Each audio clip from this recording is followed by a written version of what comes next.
Okay, we're live. Okey-dokey. Good afternoon, everybody. Welcome to the Committee on Transportation. This is a work session today, and we are pleased you could join us. This is, as you know, a Zoom meeting, and the purpose of the meeting is for the committee to have an opportunity to talk about bills that we've had public hearings on and decide how they should proceed. There will be votes. All votes will be recorded by the clerk. And so we again, thank you for being with us.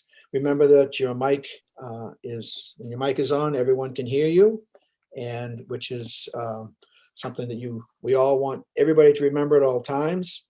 We would like to introduce our committee, and we'll start with Representative Seabra on Naples. Good afternoon, Representative Seabra. Hey, good afternoon, Senator. I'm Representative Rich Seabra. I represent District 68, the lovely towns of Naples, Sebago, Baldwin, Cornish, and Parsonsfield. Thank you, sir. Followed by Representative Kevin O'Connell, fresh from the doctor's office. Looking good. That's why I'm eating pecan pie. Thank you, sir, for the intro. My name is Kevin O'Connell, District 128, probably 98.35% approval. Thank you, sir. Representative Tom Martin, good afternoon. Oh, yeah, there you go. Thank you, Mr. Chair. My name is Tom Martin. I represent House District number 57, soon to be 92, in the towns of Green and Spatus. Excellent. Representative Bruce White, good afternoon. Representative White. Thank you. Good afternoon. Yes, Representative Bruce White from Waterville District 109, and I represent half of Waterville. Thank you, sir. Representative Mark Bryant, he may be in the other committee. Is he with us? He's not. No, there's a lot of dual committees going on today. Representative Mike Perkins. Good afternoon, Mr. Chair, and thank you. I'm Mike Perkins. I represent District number 77, Oakland and Sydney. Thank you, sir. Representative Wayne Perry, formerly of Wyndham. Good afternoon, everyone. My name is Wayne Perry. I represent House District 10, which covers Arundel, Dayton, and most of Lyman. Thank you, sir. Representative Lynn Williams. Thank you, sir. I am Representative Lynn Williams. I represent District 135, which includes Bar Harbor, Lemoyne, and Mount Desert. Thank you. Representative Dustin White. Not with us. Not with us. Senator Ben Chipman Nope. with us. Senator Brad Farron, I know he's in another committee as well. Not with us at the moment. House Chair Danny Martin, co-chair. Thank you, Mr. Chair. Good afternoon, folks. Danny Martin, House 150, located in northern Worcester County. Thank you very much. And I'm Senator Bill Diamond. I represent Senate District 26. I live in Wyndham. We also have Julia McDonald and Sam Prower, who are our analysts. Thank you for being with us. Appreciate your work. And Darlene Semino is our clerk. Before we begin, all the chairs have been asked to read an item here, which I will do. The Maine Legislative Code of Ethics charges each legislator with civility and responsible conduct, both inside, outside the State House, and the joint rules, the rules of the committee procedure, and the rules of order of decorum of the Senate and House, and Mason's Manual of Legislative Procedure all provide guidance regarding the maintenance of order and decorum. I will add, evidently there was something in some committee, and the presiding officers asked if this would be read in every committee. So that's what we're doing.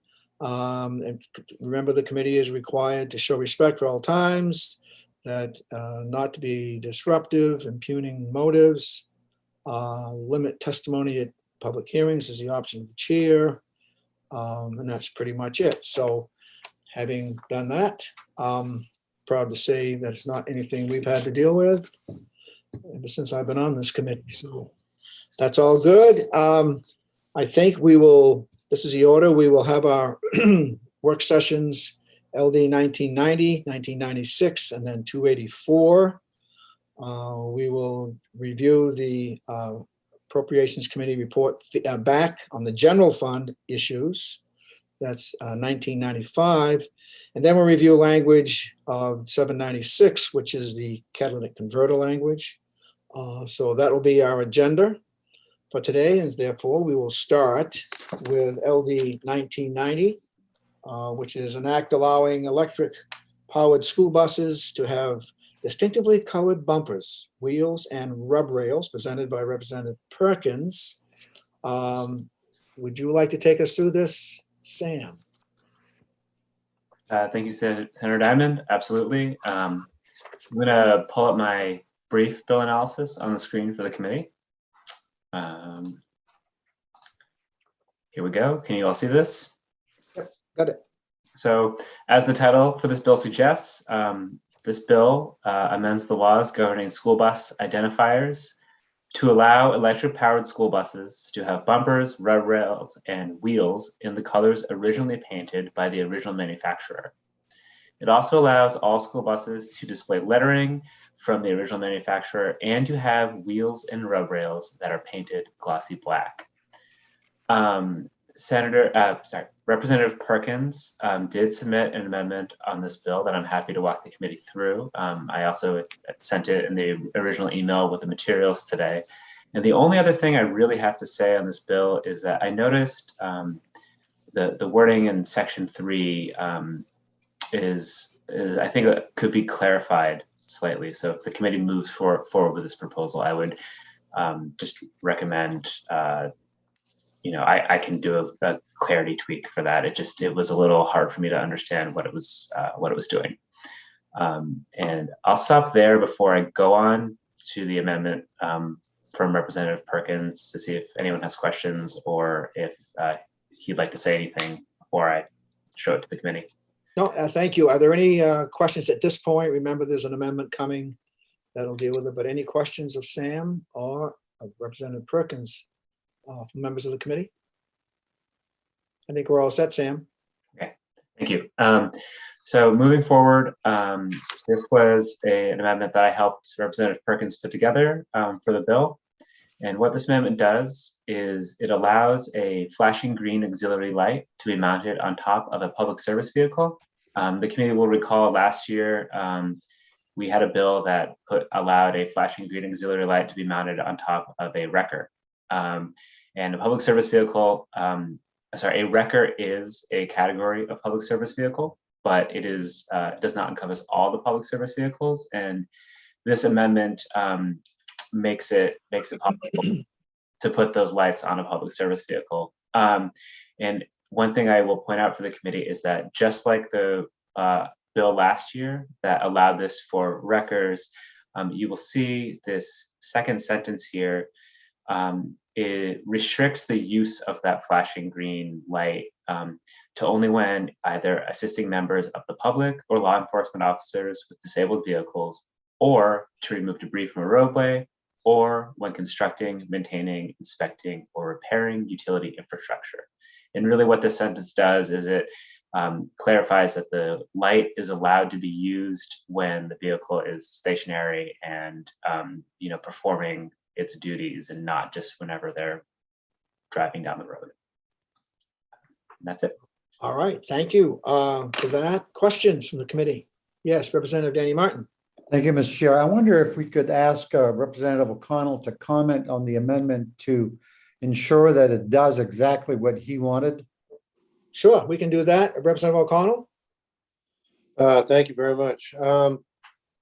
I do believe it does. I was in hopes of having it so that we could use it when we're going from, like when I'm headed to a structure fire or car pole accident for added visibility, but I can take this because it will add to the safety of myself and my coworkers for at least while we're on the side of the road. Because I almost got run over this morning on Route 15 in Orrington. So, I mean, any little bit I can do to help to alleviate that for myself and my coworkers is greatly appreciated. Thank you. Knowing that we also can continue to improve this as the next legislative session, next committee deals with it, if you think that's appropriate, of course. Other questions? Representative Martin, did you have your hand still up? Yeah, Mr. Chair, I just have another comment. Sam mentioned that there might be a technical issue in the primary bill prior, so to avoid having to make two separate motions, maybe before we, if somebody makes a motion to move as amended, if Sam could discuss with the committee what his housekeeping issue is. Yeah, a little more specificity. Yeah. We'll do that before we actually vote. Good thought. Other questions about the amendment other than the issue that was raised by Sam? We would be ready then for a motion. Representative Wayne Perry. Yeah, I make a motion ought to pass as amended with the changes in that they talked about and Sam's technical change. Thank you. Motion's made, ought to pass as amended. Seconded. Second, thank you very much. Seconded. Representative Martin, did you, oh, okay, you're gone. Thank you. Further discussion on the motion? Seeing none, Darlene?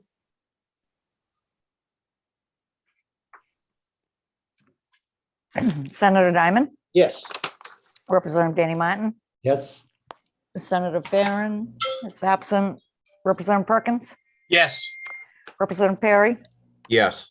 Representative Williams, Yes. Representative Dustin White is absent, Senator Chipman absent, Representative Mark Bryant, Yes. Representative Bruce White, Yes. Representative Tom Martin, Yes. Representative O'Connell, Yes. and Representative Seaver. Yes. 10 in the affirmative and 3 absent. And having voted in the yay, zero in the nay, this passes, ought to pass as amended, does prevail. We'll now go to LD 1996, which I is. think Sam had his hand up, Senator Diamond. Sam, oh, so, yeah, Sam, sorry. I was gonna scoot right by you. No problem. Yeah. I wanted to know if the committee wanted me to Yeah. talk to you about that clarification. Yeah, would first. you please? I think it's appropriate you do that. Okay.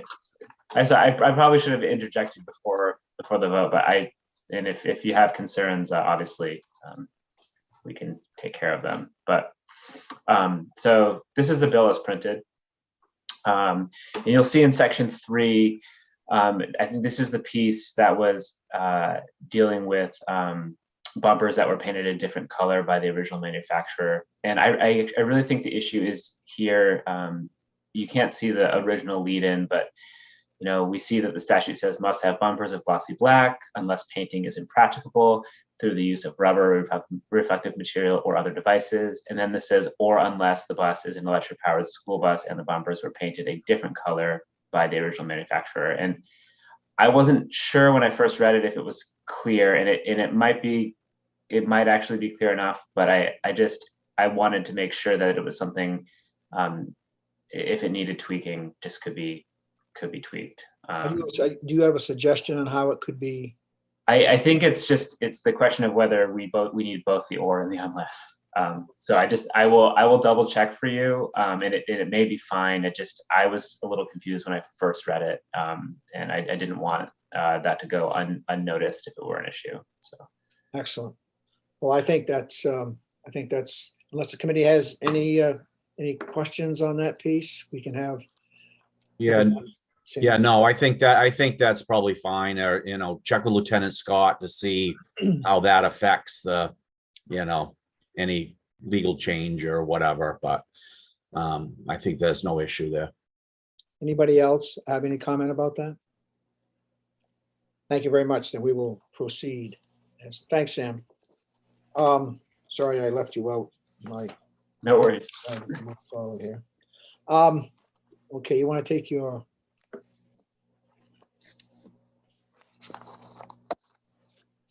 Okay, we're now going to go to LD 1996, which is an act to make supplemental appropriations and allocations for the expenditures of state government, highway fund, and other funds, and to change certain provisions of the law necessary to the proper operations of state government for the fiscal years ending June 30, 2022, and June 30, 2023, presented as an emergency bill by Representative Martin of Sinclair. Suzanne, welcome. Afternoon. We are going to proceed as per usual. And if you would like to go through each initiative. Yep, I will. And what we'll do as each initiative comes up, there'll be a positive motion, and then we will discuss it. And then we'll take a vote, but that's just on each initiative. At the end, we will have further discussion opportunities, and then take a final vote on the full bill. Okay, So I will start with Blippy 1, Initiative 1. So, you should have a binder that you got last week on your desk, so hopefully you have that. Yep. I don't know. what Everybody okay color it with is. it? Mine's blue. okay, good job. Yeah, it's under committee document. This is the document that I'm looking at. So I'm starting with the first page. We're starting with state police. The first initiative at the top establishes 2 office associate 2 positions, funded 65% general fund, 35% highway fund within the same program, and provides funding for related all other costs to implement use of body cameras for the state police. This is a highway fund ask of $386,064 in 23. Move in, Mr. Chair. Move in. Questions, discussion? Seeing none. All those in favor? Aye. Raise your hand. Thank you very much. Opposed? Seeing no hands. Thank you. Okay. The next initiative provides funding to increase the hours of a forensic chemist position from 40 hours to 80 hours bi-weekly.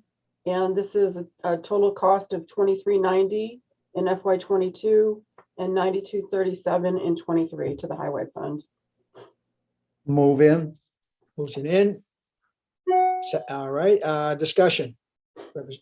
Discussion? Seeing none. All those in favor? Thank you. Any opposed? Seeing none. Thank you. The next initiative establishes 3 state police trooper positions, funded 65% general fund, 35% highway, within the same program, provide mandatory instruction at the Criminal Justice Academy, and provides funding for related all other. This is a cost of $147,613 in FY23. Move in. Motion is to move in. Discussion. Seeing none. All those in favor? Opposed? Any hands? Seeing none. Thank you. Establishes 3 state police detective positions, funded 65% general, 35% highway within the same program, and provides funding for related all other costs, for a cost of $195,300 in FY23. Move in. Thank you. Discussion. Questions? Seeing none. All those in favor? Opposed? Any opposed? Seeing none. Thank you. Okay, then moving on to page 2, at the top of the page, establishes a state police sergeant E position, funded 65% general fund and 35% highway fund within the same program, to provide supervision in the cold case homicide unit and provides funding for related all other. This is a cost of $66,404 in FY23. Move in. Thank you. Questions? Discussion? Seeing none. All those in favor? Opposed? Seeing none. Thank you. Establishes 8 behavioral health program coordinator positions, funded 65% general, 35% highway within the same program, and provides funding for related all other. This is a cost of $296,381 in FY23. Move in. Ben, thank you. Discussion, questions? Seeing none. All those in favor? Opposed? Thank you. Next, provides funding for monthly charges for a new data server to support new evidence tracking software. And this is a cost of $53.49 in 22 and $10,697 in 23. Move in. Thank you. Discussion, questions? Seeing none. All those in favor? Thank you. Opposed? Seeing none. Provides funding for technology costs for the evidence tracker software annual fees. This is $39.57 in 22 and the same $39.57 in 23. Move in. Thank you. Questions? Seeing none. All those in favor? Opposed? Seeing none? And then at the bottom of the page, continuing on to the top of the next, provides one-time funding to upgrade polygraph equipment. And this is $7,195.22. Move in. Thank you. Questions, comments? Seeing none? All those in favor? Opposed? Seeing none? Next provides one-time funding for noise reduction equipment. And this is the cost of $42,840 in FY '23. Move in. Thank you. Questions?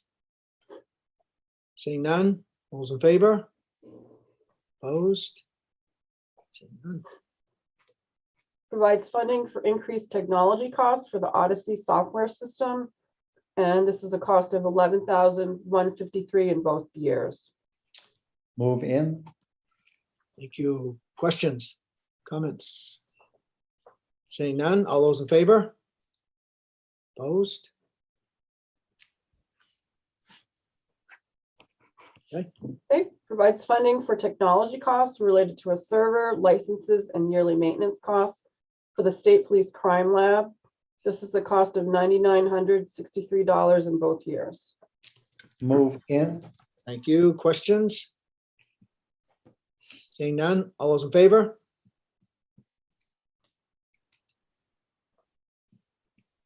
Thank you. The next one. Excuse me, an establishes- opposition? Was there an opposition? Oh, sorry. Okay, thank you very much.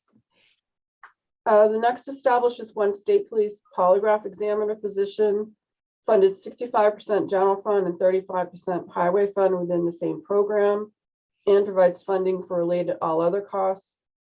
This is a cost of $44,728 in '23. Move in. Thank you. Questions, comments? Seeing none. All those in favor? Opposed? Seeing none. Then on page 4, we move into the Secretary of State. And at the top of that page provides funding for technology cost increases. This is for OIT. Cost of $152,049 in FY '22 and $223,993 in '23. Move in. Thank you. Questions? Seeing none. All those in favor? Thank you. Opposed? None.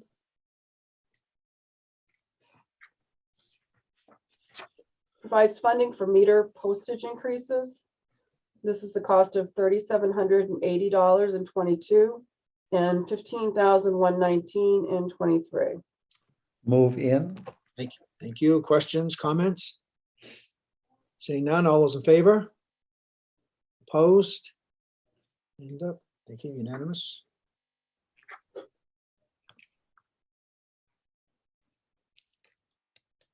Provides funding for the additional cost of aluminum used to make registration plates, a cost of $58,518 in FY '22 and $228,413 in '23. Move in. Thank you. Questions, comments? Seeing none. All those in favor? Opposed? Seeing none. Next, establishes one contract grant manager position and provides funding for related all other costs. This is the cost of $121,635 in FY '23. Move in. You. Questions? Seeing none. All those in favor? Opposed? None. Next, at the bottom, provides one-time funding for the re-roofing project and repair of the concrete buttresses at the Main State Prison Plate Shop. This is a cost of $128,000 in FY '22 and $14,000 in '23. Move in. Thank you. Questions? Seeing none. All those in favor? Opposed? Next, establishes one agency application architect position and provides funding for related all other costs. This is the cost of $140,811 in FY '23. Move in. Thank you. Questions? Seeing none, all those in favor? Opposed? Seeing none. Provides funding for the increase in the international registration plan, annual membership dues. This is a cost of $17,691 in '23. Move in. Thank you. Questions? Seeing none, all those in favor? Thank you. Unanimous.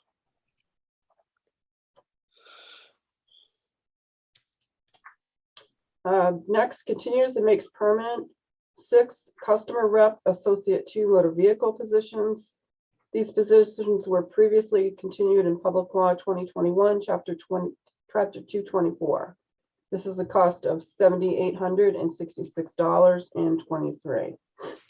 Move in. Thank you. Questions? Seeing none, all those in favor? Opposed? Seeing none. Right, provides funding for increased branch lease costs for new locations and or renewals at 6 existing locations. This is a cost of $31,389 in '22 and $206,059 in '23. Move in. Thank you. Questions? Comments? Seeing none, all those in favor? Opposed? Seeing none. Next, at the bottom, provides funding for the addition of security cameras at each branch location. This is a cost of $3,736 No. in '22 and $32,446 in '23. Suzanne, what did you say, 21, 22, the price? $40,736 Thank you for the so much. cost, Yeah, move and in. then $32,446 in '23. Move Thank in. Discussion? Comments? All those in favor? Opposed? Seeing none. Okay, next, I'm on page 6 at the top. Provides funding for the ongoing maintenance costs of security cameras in the new Bangor branch location. This is a cost of $10,223 in '22 and $20,448 in '23. Move in. Thank you. Questions? Seeing none. All those in favor? Opposed? Seeing none.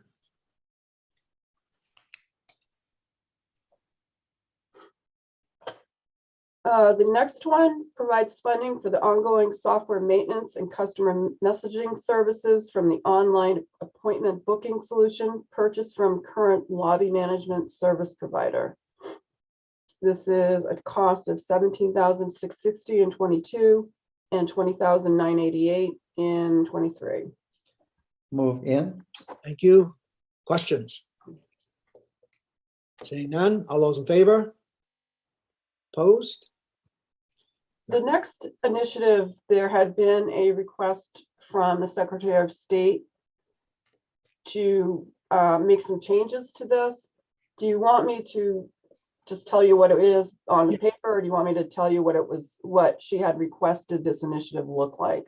Why don't you do that explanation? That would be helpful to the people. Okay, so establishes 2, and it should say, the Secretary of State would like it to read, which is how it was supposed to read, according to the department, 2 customer service representative specialist positions, and provides funding for related all other costs.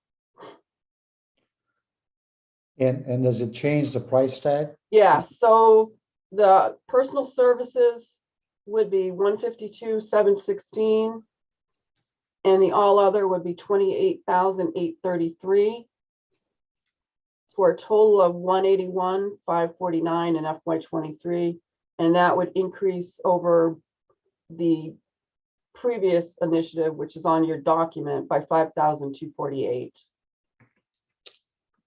Got it. In. Move in. Is there comments, questions? Seeing none. All those in favor? Opposed? One opposed? Yep, okay. Next, provides funding for the approved reorg of one auditor 1 to an auditor 2 position, and provides funding for related all other costs. This is a cost of $1,405.22 and $8,597 in 23. Move in. Okay, thank you. Questions? Representative Bruce White. I wanted to make sure I was not listed as opposed on that last one. I just kind of scratched my forehead, so. No, I did not count the That scratch. wasn't- It was, Okay. it was Representative. All right. Representative You Seaver. gotta- Yeah, you're not. I just wanted to make sure. Thank you. No, you're good. This one's been moved in. All Yes. those in favor? Opposed? Seeing none opposed. The next one at the bottom provides funding for the approved reorg of 2 information system support specialist positions to 2 information system support specialist 2 positions. This initiative also provides funding for related all other costs. And on the following page, there's a cost of $3,195 in 22 and $15,967 in 23. Move in. Then, thank you. Comments, questions? Seeing none, all those in favor? Opposed? None opposed.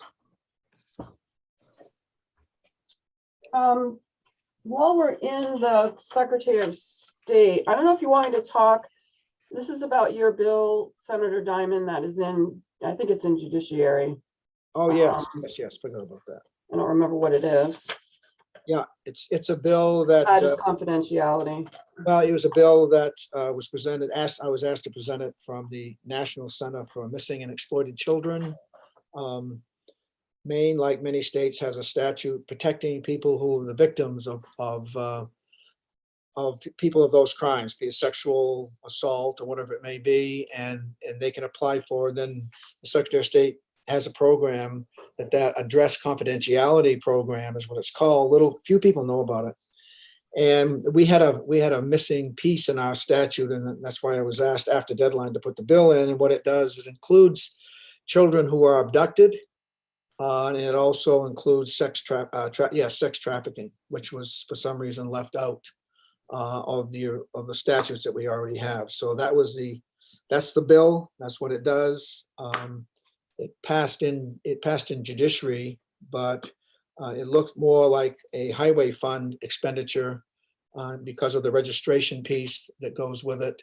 And so that's how it appeared here. So this is and this is new, this is not in the budget document right now, but this is a new initiative that the Secretary of State has recommended to you. It establishes a planning and research associate 2 position and all other to assist in the facilitation of the address confidentiality program, including but not limited to aiding participants in enrolling into the program, navigating matters that may arise, and processing daily mailings to participants. So the cost would be, it's $105,708 for personal services and $7,345 for all other in 2023, and the total cost is $113,053 in 23. Just for clarification, Senator Diamond, that was not included in Suzanne's presentation, nor was it including. So if we want to move that forward, we'd have to just move in. I just want to make sure that everybody understands that what we just approved in the Secretary of State's office, what Suzanne just shared with us, was not included. Right, but what if the committee so decides, it would be amendment to that bill and be voted in if the committee moves in that direction. Right. For discussion purposes, Mr. Chair, I will move in. All right, motion is move in, discussion. Seeing none. Senator, Sure. if this is, when would this come into effect? So, I mean, we're appropriating money in March for something, it will, you see what I'm saying? Is it a next, would it automatically go into next year's budget, or? It would, the intent would be, and there may be some logistics would have to move. The intent would be, this would be part this would be part of this budget, which probably wouldn't be used until the bill becomes law. See what I'm And it would saying? take implement, I can't say the word right now. Implement? Yeah, one of those words. Take time to implement. So that's why I was wondering if it was necessary now. I mean, the bill hasn't even passed yet and wouldn't go into effect. So we'd be appropriating something that doesn't exist. It wouldn't, the Which I money don't- would, it would be there in the budget, but it wouldn't be expended until the law took effect. That So, would, Mr. Chair, yeah, So- the allocation Okay. appropriation is for fiscal year 2022/23. And that's not really unusual because a lot of appropriations allocations do include 2 different fiscal years. So, I think the thought behind this, Representative Perry, was that because this will add certainly more students and more children, and therefore their parents to the address confidentiality piece, that they would like to get that started as soon as possible. And so as I would expect that would start sometime in probably No, I understand, and I'm in favor of that. I just don't know how we appropriate money to something that doesn't exist yet. technical question. Suzanne, can you? Well, the address confidentiality program does exist. Right. It just doesn't include the items that have been added that Senator Diamond talked about, that have been added in his bill that's in judiciary. And I think it was passed out of judiciary. Okay. So it does exist. And it won't be allocated until FY23. So it will go into this Right. budget. Yeah. It'll be an allocation that's on the books. And then in FY23, the department would be able to hire the position. Because that's when the funding would be effective. Okay. Thank you for that, getting that straightened out. I appreciate it. Other questions? Seeing none, motion is move in. All those in favor? Opposed? Any opposed? Okay, thank you. And then we move on to DOT. And again, I should have mentioned this earlier, there should be department personnel available to pull in if you have questions for them too. And I Yes. should have mentioned. I should have that. mentioned that too, because they've all told me they're here. so. Yeah, I didn't think about it until the end. But you didn't have any questions, so. So starting with DOT, we're in administration. Transfers and reallocates positions and all other costs within funds and programs to more appropriately account for work being done. And this initiative you'll see throughout this budget document. And this, in the transportation program itself, it adds 2 positions for a cost of $241,332 in FY22 and $245,248 in FY23. move in. Move in, discussion, questions? Seeing none, all those in favor? Opposed? Seeing none. The next initiative provides funding to increase bi-weekly hours of various positions in order to make them full-time. Position details on file at the Budget Bureau of the Budget. This is a cost of $102,334 and $107,033.23. Move in. Thank you. Questions? Seeing none, all those in favor? Opposed? None opposed? Next, we get to fleet services. Transfers and reallocates positions and other costs within funds and programs to more appropriately account for the work being done. This is in the fleet services fund. It's a reduction of a position. So it's a savings to that fund of $93,450 in 22 and $94,208 in 23. Move in. Thank you. Questions? Seeing none, all those in favor? Thank you.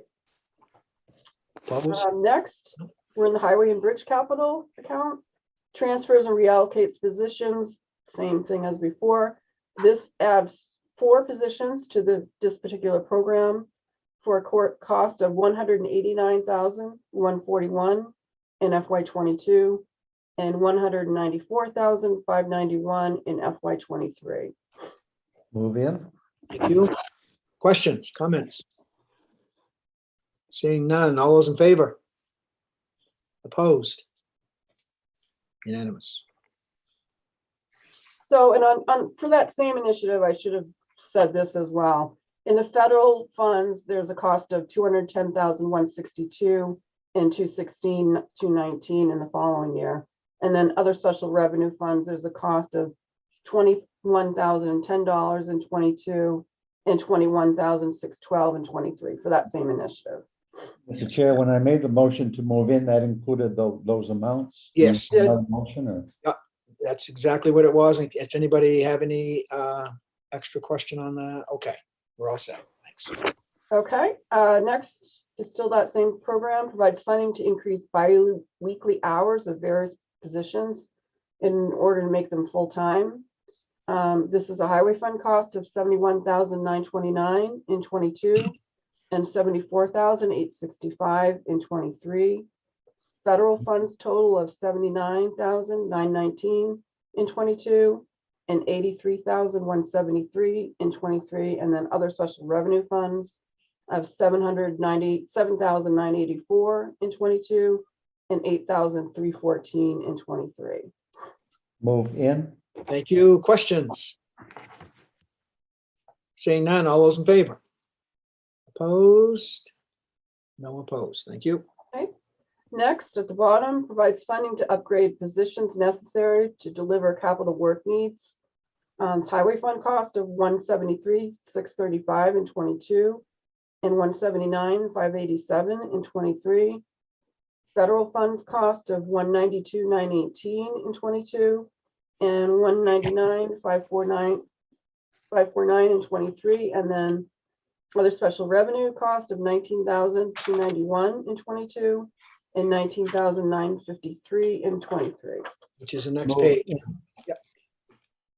Move in. Thank you. Are there questions? Seeing none, all those in favor? Opposed? Seeing On the following page, provides allocation for highway and bridge capital program to reflect a one-time transfer from the general fund unappropriated surplus to support highway and bridge projects. This is an other special revenue funds allocation of $85 million in '23. And I should let you know, you might already know this, but the actual transfer of the money from the general fund to the highway fund is in the general fund supplemental, LD 1995, which we'll talk about later this afternoon. So you'll see that language later, but this just gives DOT the allocation so they can spend that money when it gets transferred in. Got it. Move in. Thank you. Questions? Seeing none, all those in favor? Opposed? Thank you. Okay, and then we get on to the highway light capital. Adjusts and increases allocation for light capital paving. In FY '22, $3 million transfer from capital expenditures to personal services. And then in '23, there is $2,459,000 added to personal services in that account, highway fund dollars. And then there's also other special revenue funds allocation at $3 million in each year. Move in. Thank you. Questions? Seeing none, all those in favor? Opposed? Seeing none. Thank you.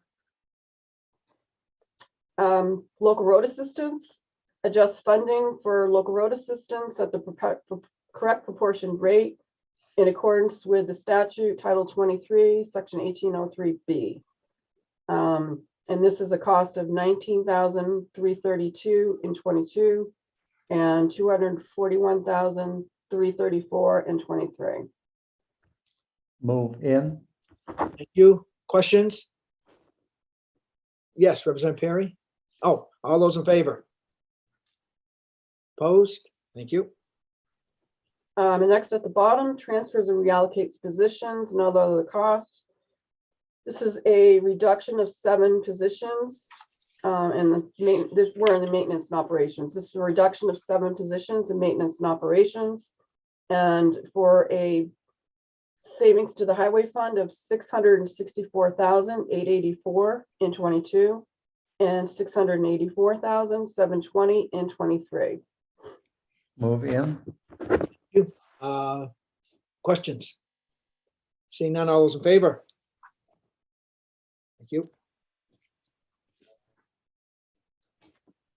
Next is in multimodal island ferry service, transfers and reallocates positions and all other within funds and programs. This is highway fund cost of 101,317 in 22 and 105,888 in 23. And then there's also an island ferry services fund cost of 202,634 in 22 and 211,776 in 23. Move in. Thank you. Questions? Discussion? Seeing none, all those in favor? Opposed? None. And then we get into multimodal ports and marine, provides increased federal allocation to properly expense federal discretionary grants. This is a federal fund cost of 1 million in 22 and 1.5 million in 23. Move in. Thank you. Questions? Discussion? Seeing none, all those in favor? Opposed? Unanimous. Next, we have multimodal transit. We have transfers and it reallocates positions and all other costs within funds and programs. This is a federal expenditures fund savings of 138,168 in 22 and 141,740 in 23. There's also an other special revenue funds savings of $69,087 in 22 and 69,369 in 23. Move in. Thank you. Questions? Seeing none, all those in favor? Opposed? Unanimous.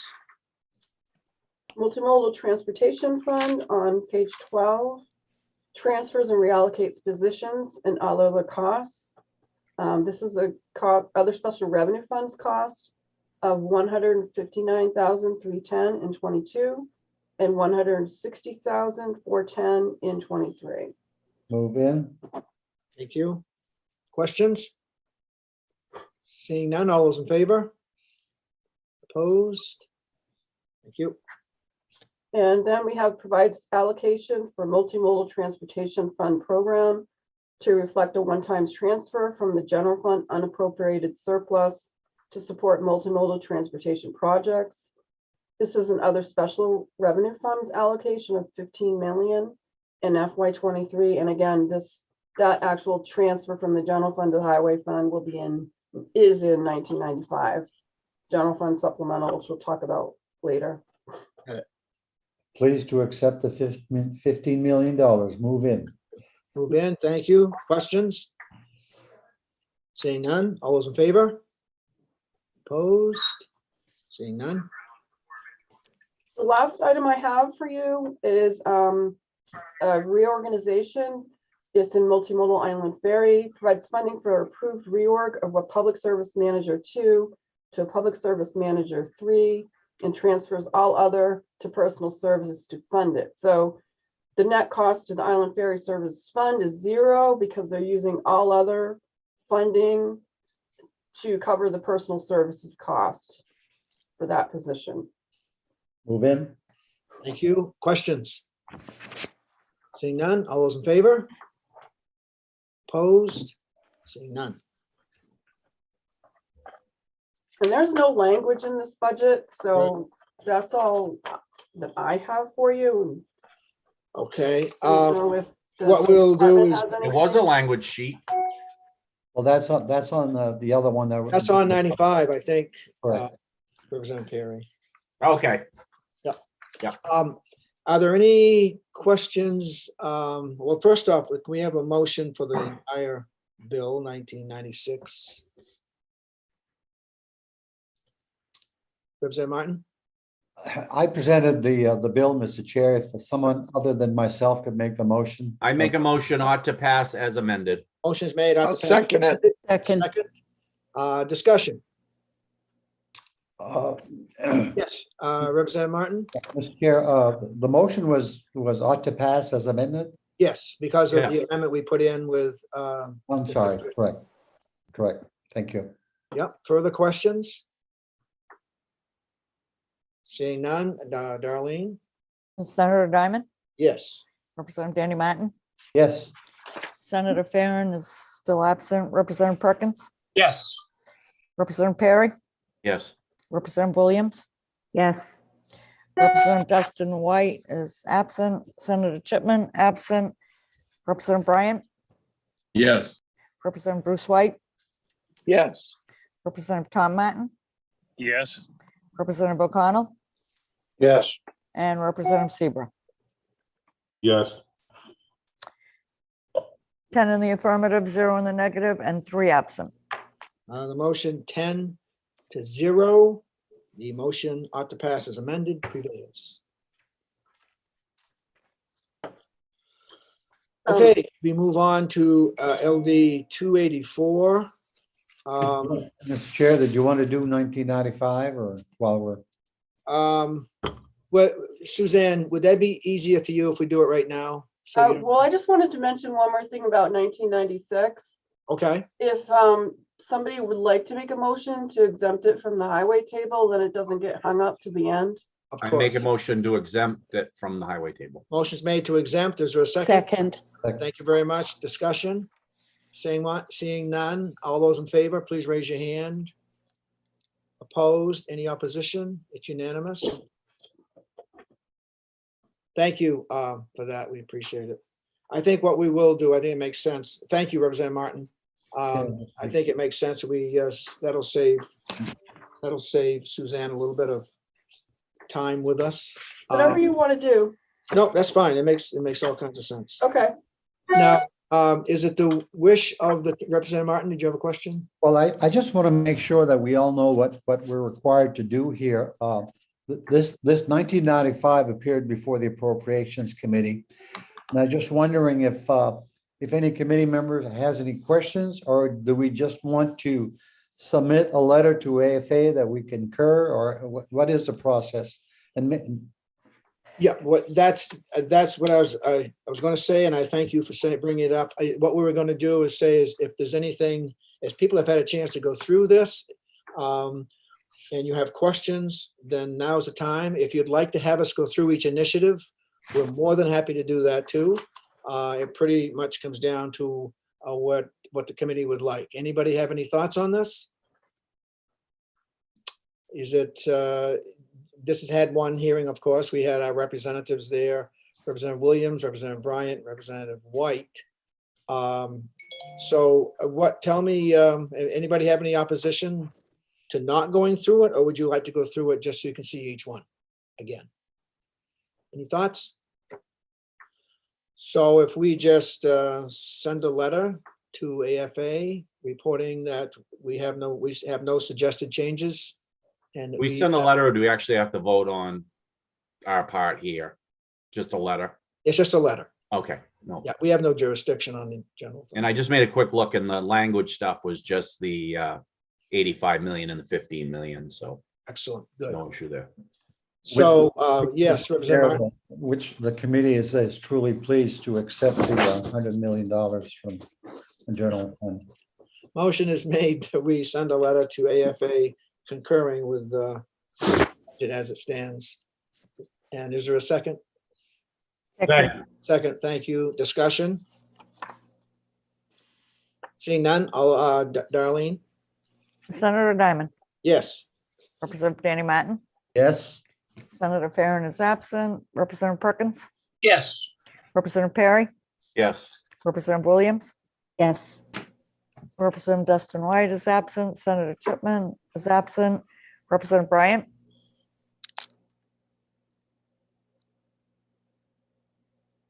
You're muted. Yes, my apologies. Representative Bruce White, Yes. Representative Tom Martin, Yes. Representative O'Connell, Yes. and Representative Seabrook. Yes. 10 in the affirmative, 0 in the negative, 3 absent. And having voted in the affirmative, 0 in opposition, motion prevails.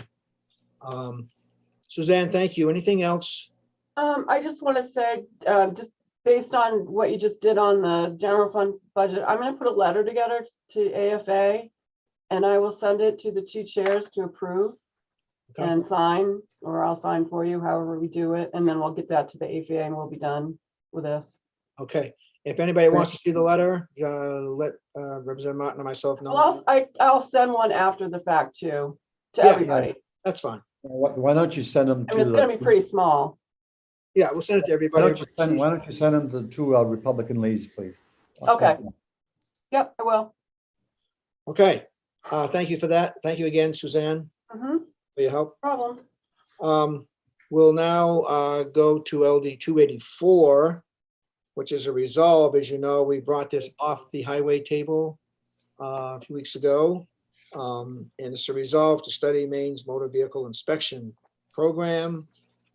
There was a working group put together, and it was included several members. As you've got the report, you've seen the list. And so I believe, I think Lieutenant Scott might be here to help in case there are any questions or, yes, Representative Seabrook. Thank you, Senator. I'm not going to rehash the whole issue. What I would ask the committee, and out of respect maybe for my service on the committee and this being my last year on here, I really, if you're going to go in the direction of fee increases, I'd ask you to remove those fee increases from this bill, maybe do a committee bill or attach it to the supplemental budget, or just I would really appreciate it if my name as a sponsor of this bill were not attached to a fee increase that I don't support. That's a very legitimate question. Sam, how would you recommend we do that? Thank you, Senator Diamond. I think that could either be handled through a committee bill in response to the report, or you could, I think, potentially do it through an after deadline bill as well, if someone wanted to submit an after deadline bill. Yeah, I'd rather not do the after deadline. That gets pretty messy, especially now. So we could produce it right out of here, yes? Right out of the committee. I believe so. Yeah. Yes. And that's because the committee has authority through receiving a Right. Yeah. Exactly. Representative Martin. Yeah, thank you, Mr. Chair. Question for Sam. The amendment that we have before us, I don't recall, did we discuss the amendment in committee? Have we done that? We're going to go through that in a Okay. second. Well, Bring it up. Yeah, because we're discussing fees here, as Representative Seabrook mentioned, and we haven't yet discussed the amendments. I just want. Right. I just want to make sure everybody, I mean, I think that was a fair request. And so I just want to make sure we have a chance to honor that request of Representative Seabrook. So I'm glad you're standing by, Lieutenant Scott. We're going to look at the amendment, and if people have questions, you would be available to answer those if that's what it calls for. So Sam, you want to take us through the amendment? Sure. Let me pull it up on my shared screen. So for context, the amendment that the committee is discussing today, I was asked to put this together. This is an amendment that shows what it shows implementing language based on some of the recommendations in the motor vehicle inspection working group's report. And I know that Lieutenant Scott is here today and may be able to speak to you about that and why the group proposed the changes that are shown in this amendment. But I'll walk you through it first, and then if you have drafting questions for me, that's great. And then I'm sure policy questions are probably better answered by those who are on the group. Before I walk you through the language of the amendment, I'm going to take us down to the bottom because I think that it'll help you to see the summary before I go through the language. So you bear with me. I'm going down to the bottom. So this amendment is would strike and replace the original bill. And if you end up going with a committee bill, it would be instead of a strike and replace, it would just be the original committee bill. And it makes the following changes to the motor vehicle inspection program. So the first is it sets the allowable fee for all non-commercial motor vehicle inspections at up to $25. The next is it defines an electronic inspection program as a program that utilizes electronically generated data as part of an inspection and permits the creation and exchange of an electronic record for maintaining inspection information. And then it allows the chief of the state police to require an inspection station to utilize an electronic inspection program for the purpose of performing motor vehicle inspections. And it also allows the chief of the state police to require an inspection station to pay a fee for each inspection performed utilizing an electronic inspection program. And that fee may not be more than the cost of utilizing the program to perform an inspection. So that's the plain language summary. And I'm going to go back up to the top. And as I walk you through the bill, you'll see that all it does is really just the things that are highlighted in that plain language. So here you can see it eliminates all the different fees for non-commercial inspections and just states that an inspection station may charge a fee of up to $25. As we go down, this is the piece implementing the electronic inspection program. It allows the chief of the state police to contract with an appropriate entity to implement the electronic inspection program. So I believe the idea here is not that the state would actually develop the electronic program itself. They would actually contract out to someone else to implement it. And then it's also provides the authority to develop by rule a phased-in approach for the implementation of that program throughout the state. So I believe the intent here was to not require that it happen in every place in the state all at once. And then moving down, this subsection is the last piece I want to point out. It's just the subsection that allows the chief of the state police to designate by rule a fee for utilization of that program. So that's the amendment. And if anyone has any questions about the language or the contents of that, I'm happy to answer them. But as I mentioned before, the policy behind it, I might not be the best to speak to. Thank you, Sam. Are there questions of Sam regarding the various wordings? Yes, Representative Seabrook. Oh, okay. All right. No, that was a hand raised from before, sorry. All right, no problem. Representative Perry. Yeah, can we have Lieutenant Scott come in and talk about this may require? If you have some stations that may not want to do the electronic system and do the old way, it kind of sounds like we could mandate they all do it or not, can they get explained to me a little bit? Absolutely. And before we do that, just in case Representative Martin had something pertaining to Sam, we'll go right there right this moment. Thank you, Mr. Chair. Question to Representative Seabrook. So Representative Seabrook, if I may, in your bill, you did not advocate or recommend a fee increase. Is that correct?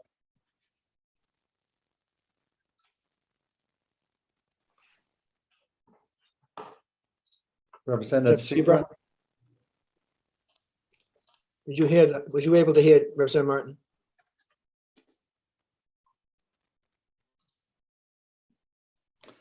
Well, while we can come back to that. While we're waiting, Mr. Chair, Sam, the language on 3-A, is that a fee of not up to $25? Is that something that a working group recommended?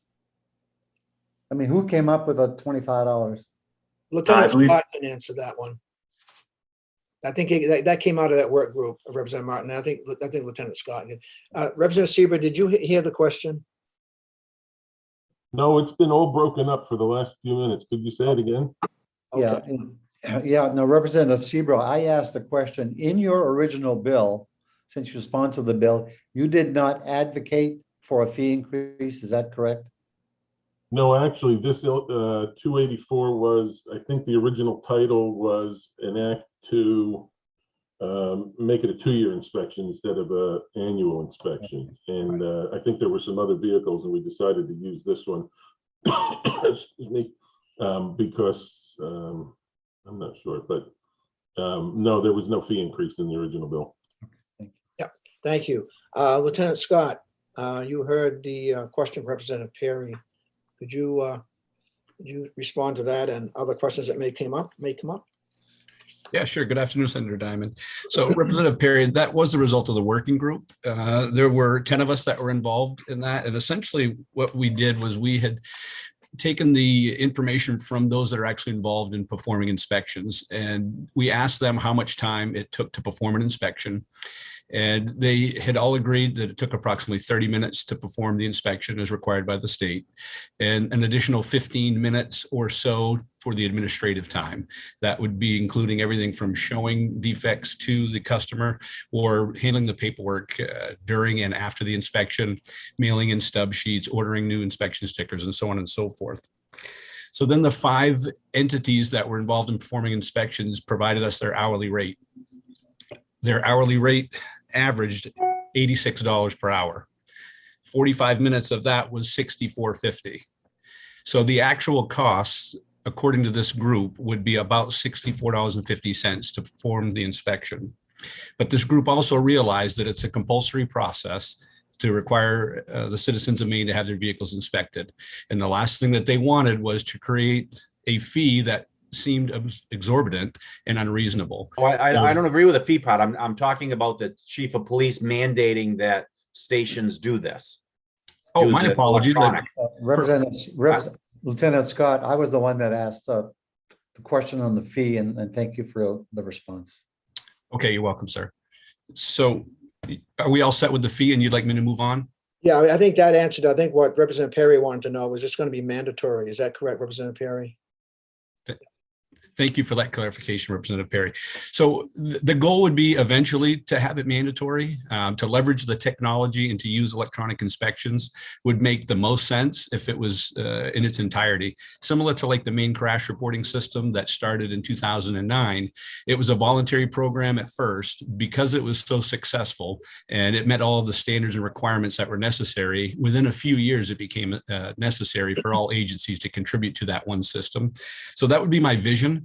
Is we will crawl, walk, and then run immediately. I don't have plans to require it for all agencies, and the chief of the state police doesn't have that goal either. But I think at some point, to be honest, that would be the goal, is to move towards an entire electronic inspection program. Then should we make that change when that's necessary versus starting off tomorrow and saying that according to this language, the chief of the state police could tell every inspection station you have to do this? Sir, if that makes you more comfortable, the goal wouldn't be to make it immediately required, but at some point. Yeah, I just think that part kind of jumped out at me, and it was like, I can see this happening over the course of 5 years, however length of time. And I think when that comes, like you just mentioned with that other program, it could come before the committee, and I'm sure we'd probably do it. But the way this is all brand new, nobody knows. But with this language, they could all be forced from the smallest station to the biggest station. And I'm sure bigger ones would do it in a heartbeat, but some real small stations may like the old way. Yeah, and I understand that, Representative Perry. That does make sense. So what kind of wording would there be? Need to be amend the amendment to clarify that? Sir, I think it might be easier if I incorporate it in rule, but that would be entirely up to this committee. Okay. There is rulemaking authority within this new amendment, and I could certainly put it in the rule that the chief of the state police we'll do this incrementally and maybe set some type of sunset provision if the group would agree to that. Because we're not certain that this would happen in 1 year, 2 years, 3 years, but I certainly wouldn't want to have to come back Right. every time we wanted to make an adjustment either. So whatever the committee thinks is best, we would certainly be willing to do. Okay. Sam, Representative. I just thought I could provide some information about drafting Okay. if you wanted. I think Lieutenant Scott is correct that the way the bill is drafted, I think they could make that clarification in rule. But you could also, if you were, you could also put it in the language by saying something like may make available but may not require. This is similar to what we did for the electronic lien titling program this session. But that's that policy decision for the committee. I'm saying you can do it either way. Yeah, I'd be comfortable with what Sam just said. I have an issue with the brand new thing we're just starting. Yep. And right away, there's language that you could mandate it right away. Yeah. I mean, I think that's a good catch because it would, I think it would create a lot of consternation.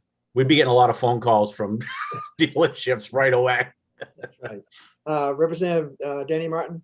No, I just want to say that I concur with Representative Perry. I prefer we put it in statute rather than rulemaking.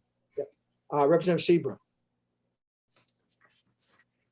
There we go. Thank you, Senator. I think the idea has merit, but what I would suggest for committee members who may be here in the future is that those changes are not something I think we would want to have as the department making rules, that they would, because of the nature of this business, that they would be probably best run through the committee process, making them substantive rules as opposed to just little technical rules, because there are what Perry had mentioned as far as big shops, little shops.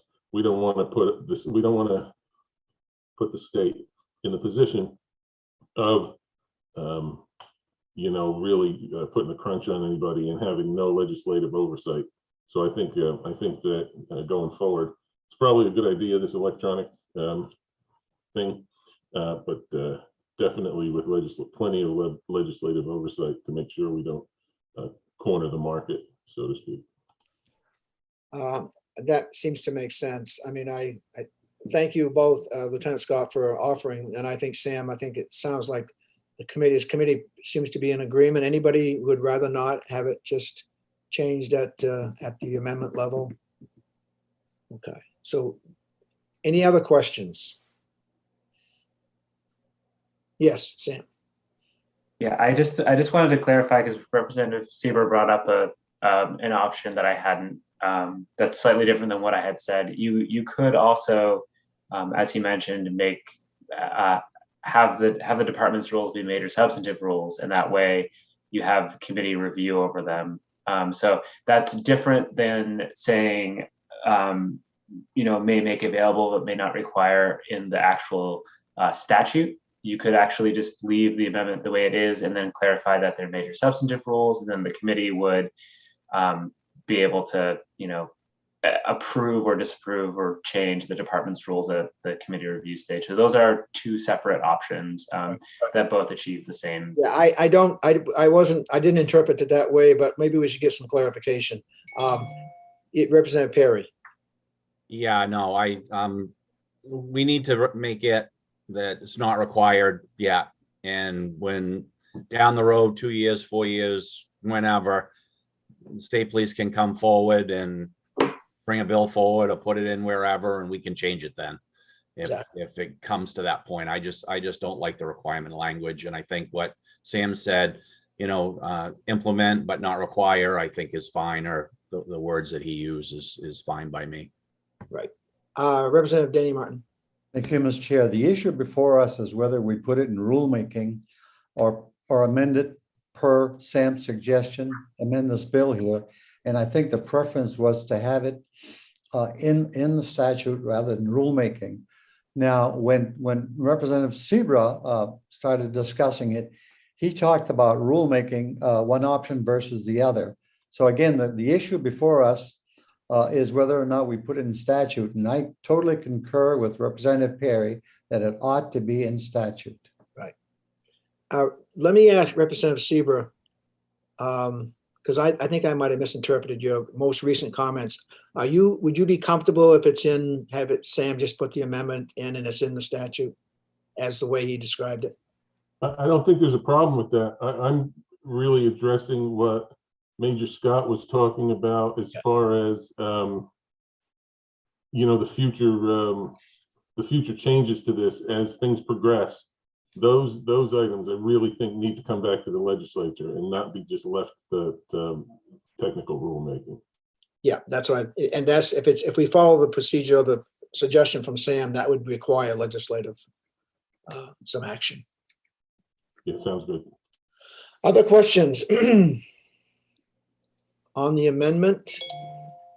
Now, when it comes to the question that, or the issue raised by Representative Seaver, we can solve that problem. His legitimate concern, we simply need to make this a committee bill. And that takes his name off, which is he was requesting. And I think that's a fair request. So let me just toss it out there and see how everybody feels about that. Representative Perry?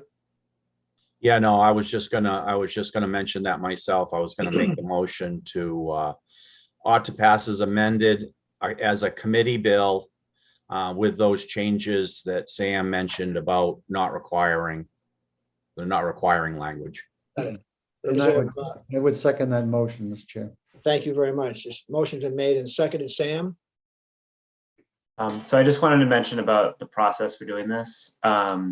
It's perfectly fine for the committee to set your intentions with this today, and then what I will do is I will go through the process of getting a formal draft ready for the committee. And then we also have to send it to OFPR, because it sounds like, and I could be wrong, so correct me if I'm wrong, but it sounds like what you want to do is pass a committee bill and just have it go straight to the floor and not come back to committee. Is that correct? So you want to send it out? That's my understanding, Sam, unless somebody else has a different opinion. I think that's what we were saying. So to do it that way, you can set your intention to do that today, and then what I'll do is I'll get the formal the formal draft together, and we'll get the if there's any fiscal note, we'll get that, and we have to have that all as like a package before it can be reported out. So you'll see a language review of that before it. Oh, good. Okay, perfect. That gives everybody can make sure they see the final verbiage. Representative Seaver. Yeah, so I'm a little confused at this point. What's the posture right now? Is there a motion made and seconded to? Motion made and seconded ought to pass as amended as a committee bill. As a committee bill. So do I get to move the, or not to pass on my own bill? I've done that before, You can certainly, if you vote in the negative, then you'll have a minority report. So we're by passing a committee bill, are we killing 284? We're transferring it from a resolve 284, or excuse me, from a resolve to a committee bill. Let me just check with Sam, make sure we got this correct. Thanks, Senator Diamond. I think Darlene might be able to correct me on this if I get it wrong, but I think that we have two separate things we have to deal with. I think if we're going to do a committee bill, we should have a vote on a committee bill, and then you should also have a vote on what to do with 284. Okay. Which would be Representative Seaver's opportunity to vote nay. Yes. Representative Bruce White. Thank you, Senator Diamond. And I just wanted to say, make sure that I have a chance to thank Lieutenant Bruce Scott for all the work he did, organizing the committee. I think we've probably already mentioned, but there was a lot of work that went into this. I believe every item on our summary was unanimously agreed to by the work group, including the fee structure. And we didn't take it lightly. We spent a lot of time, but and maybe, it's been years since that fee has gone up. We know it's a burden on some people, but the garages as he said, they certainly deserve to get paid for doing this work, which is important work. And so again, thank Lieutenant Scott and the members of his department that came before us as well. Thank you. So Sam, for clarification, in order to meet the request of Representative Seabrook, the motion before us is a committee is ought to pass as amended as a committee bill. That sounds like two things, but if it is, then I'm still looking for a way. I want to make sure that we still have before us something that Representative Seabrook can vote against that includes a fee.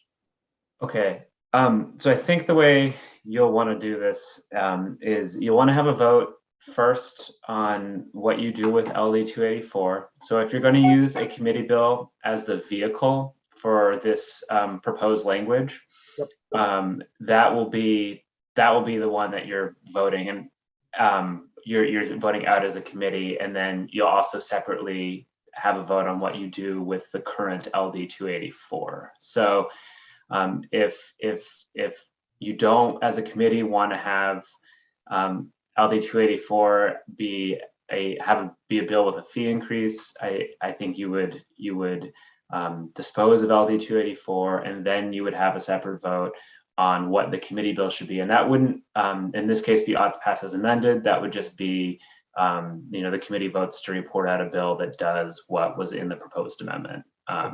Does that make sense? It does. We have two different things to do. And what I want to get to is the motion before us. We need to change that motion because the motion before us was ought to pass as amended and have this a committee bill. So I think we need to back that up. Yes. Yes. Representative Danny Martin, sorry. All right, you got it, Mr. Chair. Mr. Chair, I gotta tell you, I think we're overcomplicating something that's rather simple. The reason that we're discussing this matter is because Representative Seabrook does not want a fee increase associated with his original bill. If that's correct, then Representative Seabrook just mentioned that he was going to vote against the amendment anyway. So if it's going to be a divided report, why are we going through this whole process? I'm not sure. I'm not sure if it's a divided report, but Representative Seabrook, maybe you can respond to that. Yeah, no, Danny's wrong. Representative Martin's wrong. No, I want to vote to kill 284. Right. And I didn't say I wasn't going to vote in favor of the committee bill. Right. I just said I was going to kill 284 because I want to kill 284. But the committee bill, I'm wide open to. I really am. Okay. All right. Representative Perry. Well, hit it twice. I mean, the reason was for the amended is because we are changing the bill that Sam brought to us. Right. So that's why it was in that posture. Maybe it doesn't need to be in that posture. We got to take the language and make it a committee bill with the non-requirement language in it. Doesn't matter. That can be a straight ought to pass committee bill. Doesn't really have to be amended. The reason I said amended was because we were changing what he had originally. Right. So whichever way we can take the amendment off and I can make a motion the other way. Okay. I think it would be appropriate if we back off the most recent motion and second we have. I withdraw my motion. Okay, motion's withdrawn. And who seconded it? Danny Martin. We're both withdrawn. Okay, we're back to neutral ground. So Sam, tell us what we need to do. Since we're in a work session for 284, I think it probably makes sense to deal with 284 first and then deal with. I make a motion ought not to pass on 284. Motion is made ought not to pass on 284, seconded by Representative Seabrook. Thank you. Discussion. Okay, no discussion. All those in favor of ought not to pass. I still have to do a roll call. We need to do a roll on it. Senator Diamond, Yes. Representative Danny Martin, Yes. Senator Farren is absent, Representative Perkins, Yes. Representative Perry, Yes. Representative Williams, Yes. Representative Dustin White is absent, Senator Chipman absent, Representative Bryant, Yes. Representative Bruce White, Yes. Representative Tom Martin, Yes. Representative O'Connell, Yes. and Representative Seabrook. Yes. Okay, 10 in the affirmative, 0 in the negative, 3 absent. And in the affirmative, 0 in the negative, the motion prevails not to pass. Representative Perry. Now I make a motion to ought to pass our committee bill with the changes that Sam mentioned on the pulling out the requirements on that original language. Second, Mr. Chair. Second, would that need to be an ought to pass as amended then? No? Okay, very good. Ought to pass. It's been made, motions made and seconded, thank goodness. Representative Martin. No, I just made the motion, Mr. Chair. Okay, all right. I thought you might still have something else to say. All right, so what else? Any other comments, questions? We have the motion, ought to pass. Seeing none, Darlene? Senator Diamond, Yes. Representative Danny Martin, Yes. thank you. Senator Farren is absent, Representative Perkins, Yes. Representative Perry, Yes. Representative Williams, Yes. Representative Dustin White is absent, Senator Chipman is absent, Representative Bryant, Yes. Representative White, Bruce White, Yes. Representative Tom Martin, Yes. Representative O'Connell, Yes. and Representative Seabrook. He had called out, he was already late, I believe, so he's absent. Seabrook's absent. Okay. So that would be 9 in the affirmative, 0 in the negative, and 4 absent. Okay, motion ought to pass, 9 affirmative, 0 in the negative, it prevails. Okay, that was a nice little lesson in procedure. All right, the last thing we have is to review the language of LD 796 catalytic converter, which is definitely converted from the time it was originally talked about. So, Sam. Thank you, Senator Diamond. All right, so this is the language review for LD 796. As the committee will remember, at a previous work session on January 27th, the committee voted ought to pass as amended on the proposal that was brought in by the Secretary of State's office. And since that time, the committee sent the proposed amendment to the Criminal Law Advisory Commission for review. And that was voted on at the original work session. And then also I have worked with the Secretary of State's office to hone the language of the amendment and make some additional changes based on the request and the conversations that happened after the work session. So I wanted to walk the committee through the aspects of this bill because it's been restructured and changed in some ways to make sure the committee was comfortable with where it ended up. And then just to remind the committee as well, because this bill creates new crimes, after this language review, it will also have to be sent to the Criminal Justice Committee for the Joint Rule 319 review on the impacts to the criminal justice system. And that's just a required review under their joint rules, and they give recommendations to this committee, and they're purely advisory recommendations. So if the committee decides they want to make changes based on that input, they can, and if they don't have to. But before we get to that point, I want to make sure everyone's okay with where the bill ended up. So bear with me here. I'm gonna go through it, and I'll try not to take too much time. So the first thing I wanted to highlight for the committee is that in section 2 of the bill, there is a new piece that creates an other special revenue account for funds collected by the state from the sale of forfeited catalytic converters. And as the committee will remember, this bill has a provision in it that creates a process for the forfeiture of catalytic converters that were people had unlawfully possessed. And originally, the funds in the original draft were to go to the highway fund from the sale of those forfeited catalytic converters. And the reason now that there is this other special revenue account instead of going to the highway fund is something that I often have bring up when we have work sessions in the committee, which is that the highway fund is constitutionally protected money. It has to be spent in a certain way per the Maine Constitution. And so usually when we have other types of funds that the committee wants to direct to be used for motor vehicle type services or highway fund type items, we do so through creating an other special revenue account. The language before you was language suggested or was to use the money in a way that was suggested by the Bureau. The committee is free to direct the money to be used however you see fit.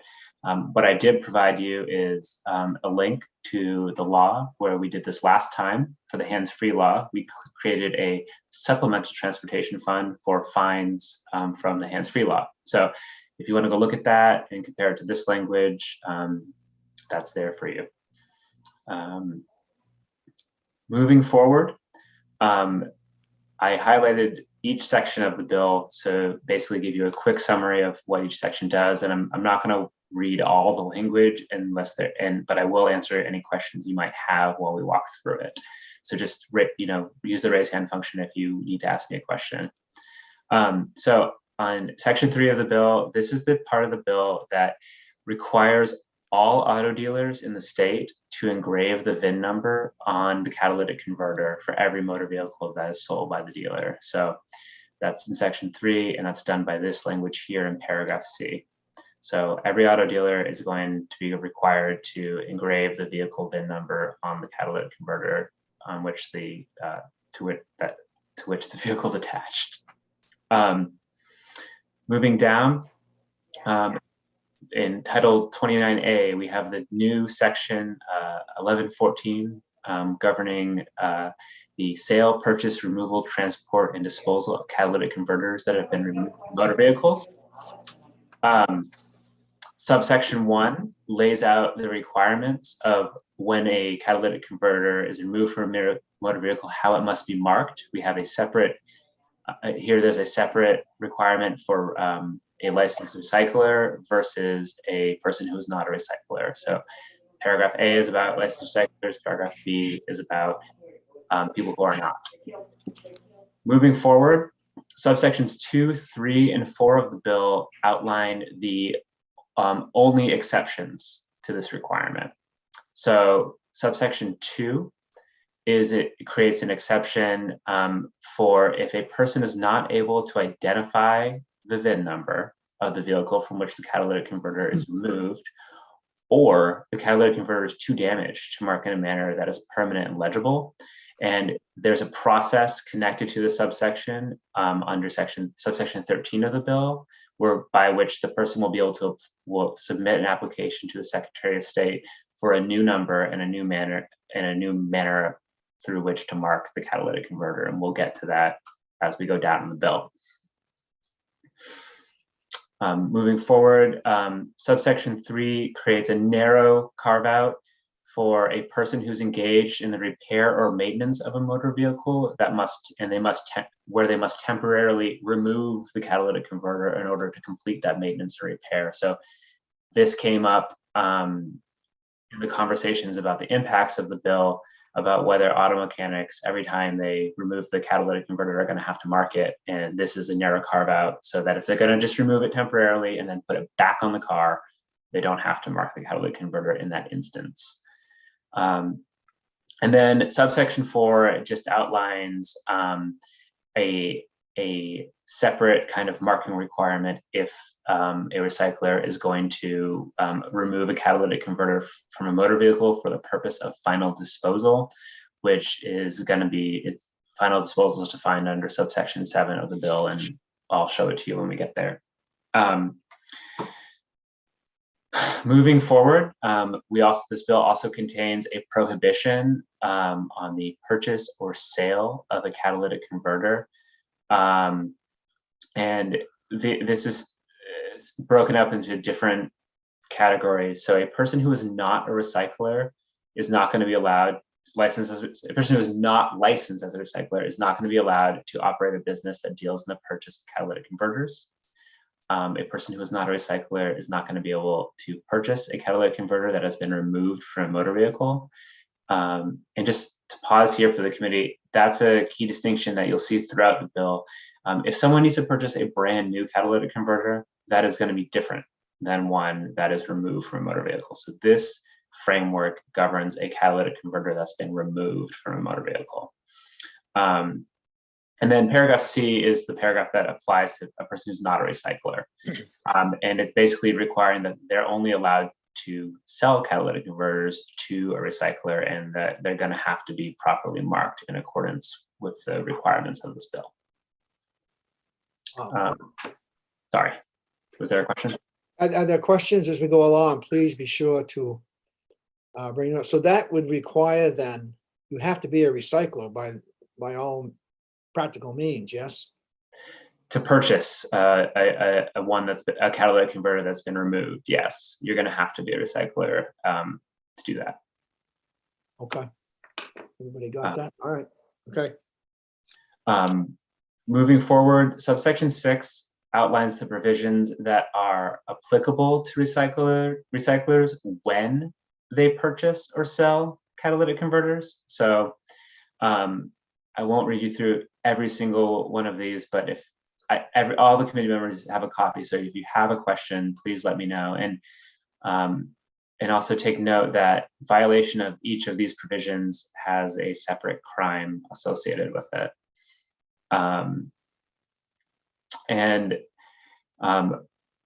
These requirements were all set out in the original draft of the bill. We've just redrafted them to be more clear. Subsection 7. Again, this was something that was in the original draft of the bill, but has been redone because we couldn't, originally it was just done by cross-reference, and we had to be clear about what the record-keeping requirements were for recyclers. So this subsection creates a record-keeping provision for licensed recyclers who are purchasing catalytic converters, and they're based on the current requirements we have for scrap metal processors licensed under Title 30A. And I have provided a link to those sections here where you can see that we basically pulled and converted the language. Moving down. These are, again, all of the requirements pulled from that and rewritten from that section. The one thing of note here that's markedly different is that this bill requires the records to be maintained for a period of 5 years, where the scrap metal provisions were for a period of 1 year. And this was because, according to the Bureau, 5 years is more in line with the other industries under their jurisdiction. And I should have mentioned at the top, there are representatives from the Secretary of State's office and the Bureau of Motor Vehicles here to answer any questions about the policy that the committee might have. Moving down, subsection 8 is about the disposal and deconstruction of catalytic converters, and when a recycler may finally dispose of a catalytic converter and how that must happen.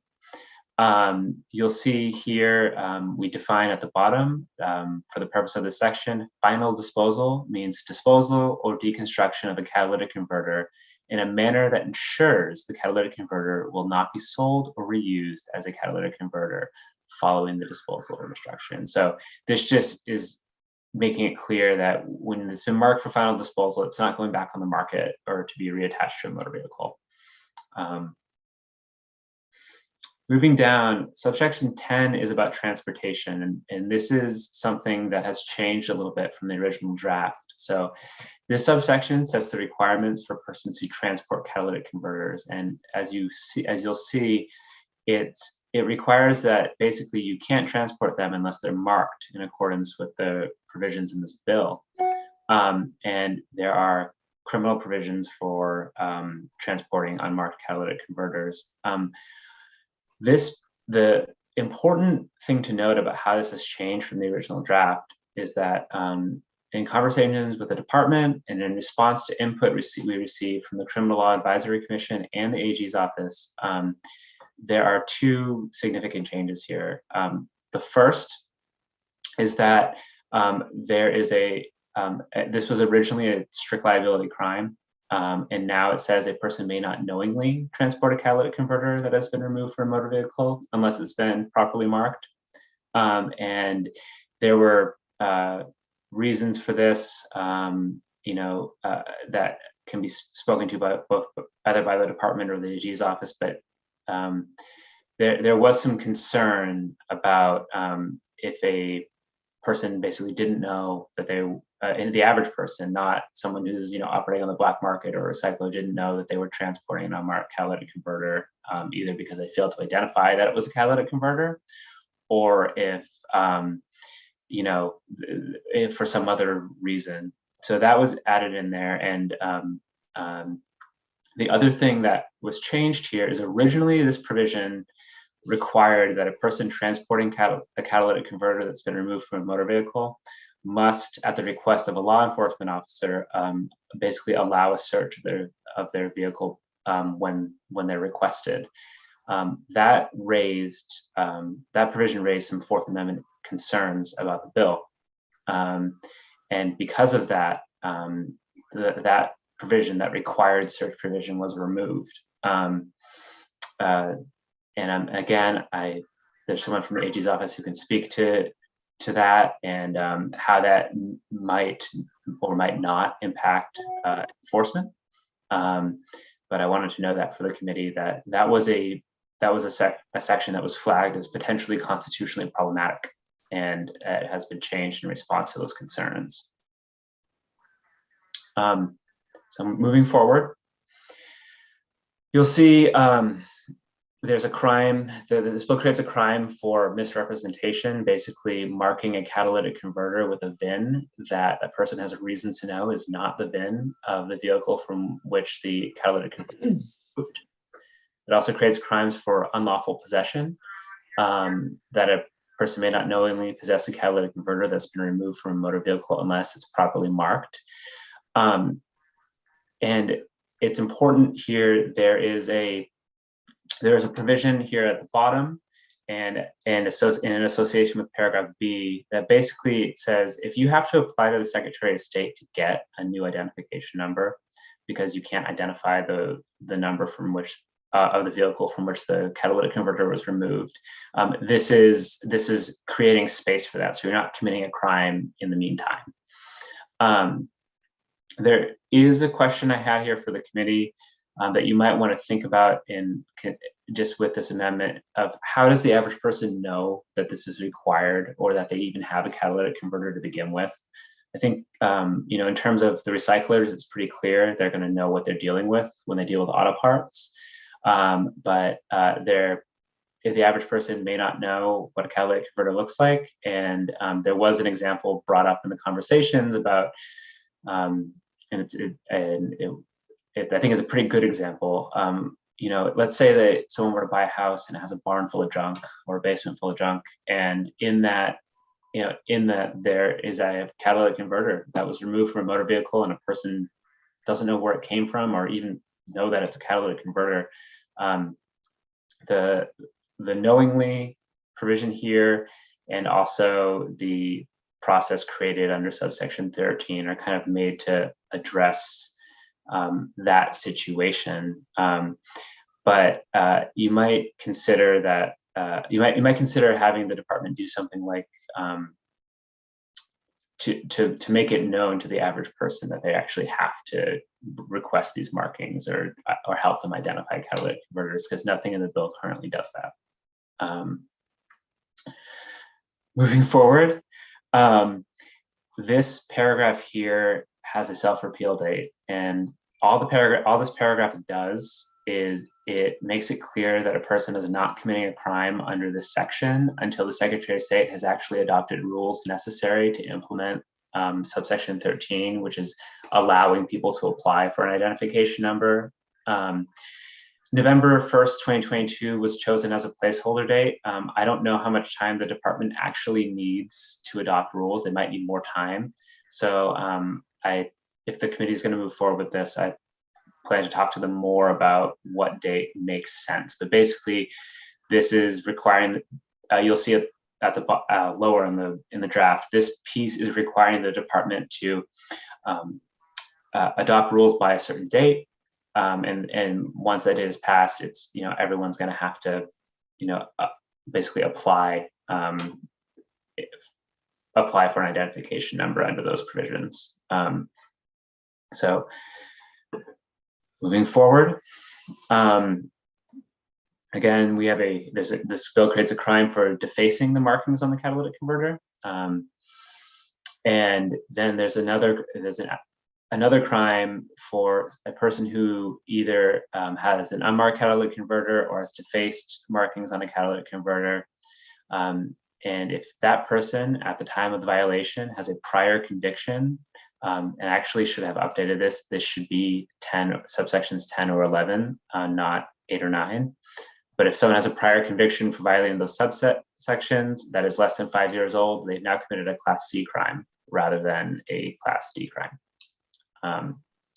So I need to please just understand that this should be 10 or 11. I'm sorry I missed that when we renumbered the bill. Moving forward, I won't read you through this whole subsection because it's really long, but this fills out a process that was provided in the original bill. And all the process is outlining how a person, when a person must apply for an identification number on their unmarked catalytic converter, what the Secretary of State does in response, and then how that new identification number is put on the catalytic converter. If you have questions about how the process is laid out, I'm happy to walk you through it, but if not, I'll keep moving on.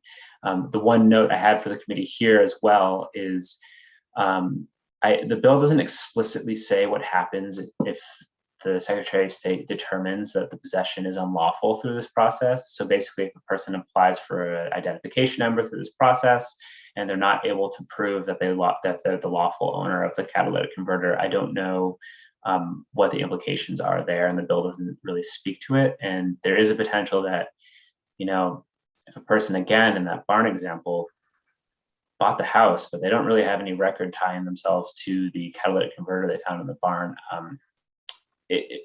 I don't know how they prove that, and perhaps the department can speak to how they envision that process unfolding, but I wanted to note that for the committee as well.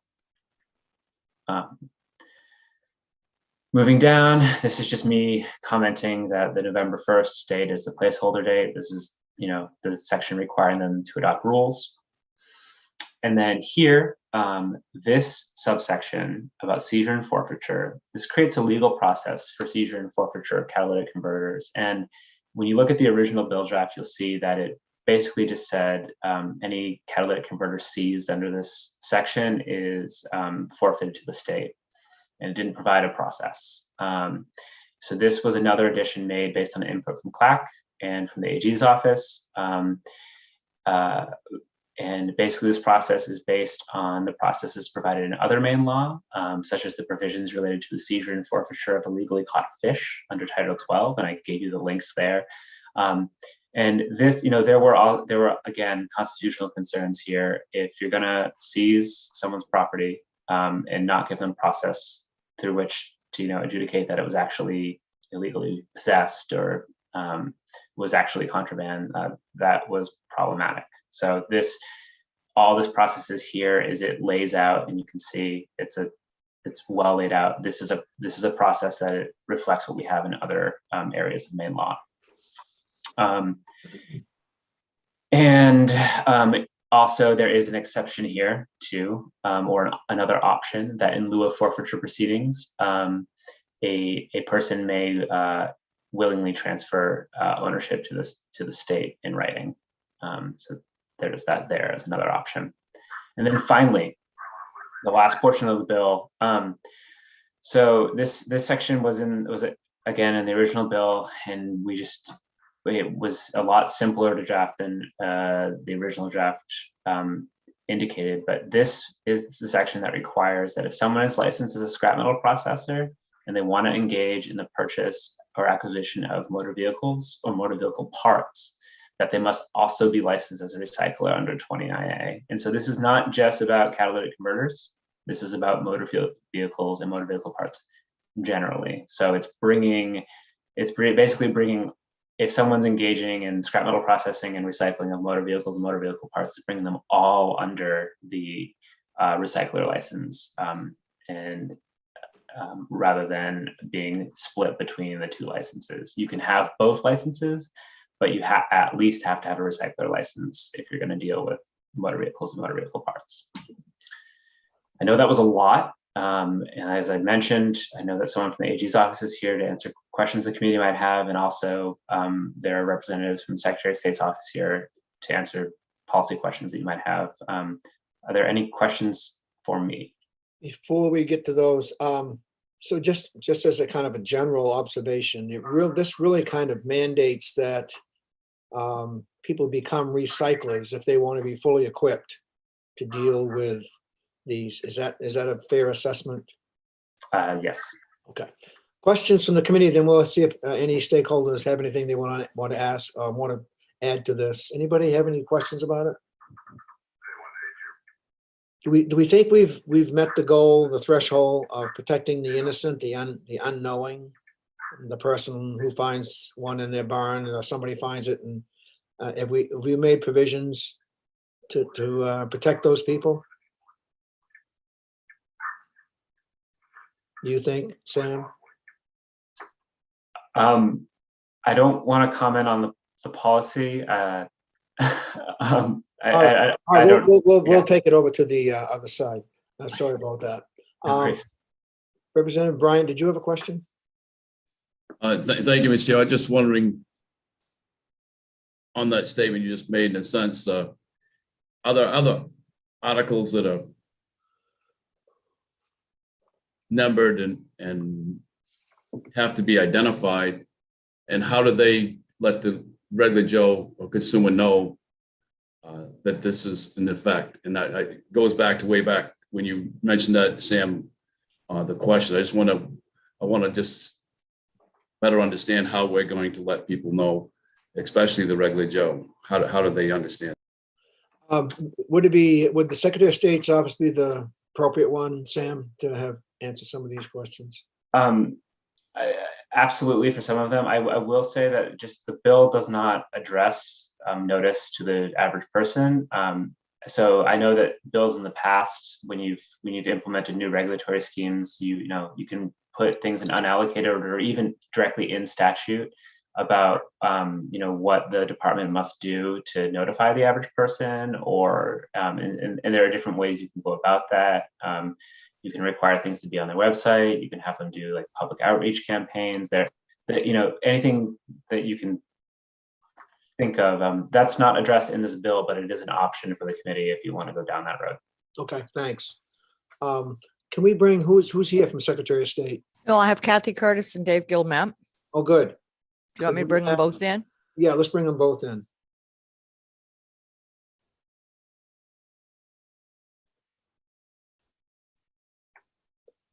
Oh, and I have Joanne Batista too from the Secretary of State's office. Okay.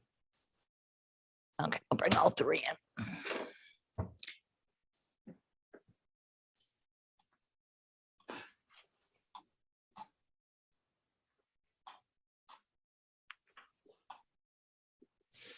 Okay, we got Joanne. Is Kathy here too? Yeah, Kathy's here. I am here. Thank Okay. you. We got you.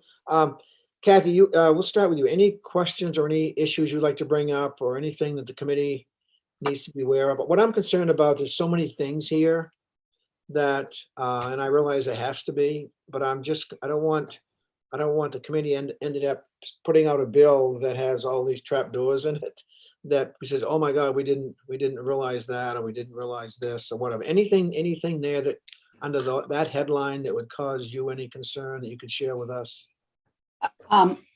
Thank you, Senator Diamond. I'd be happy to address that question.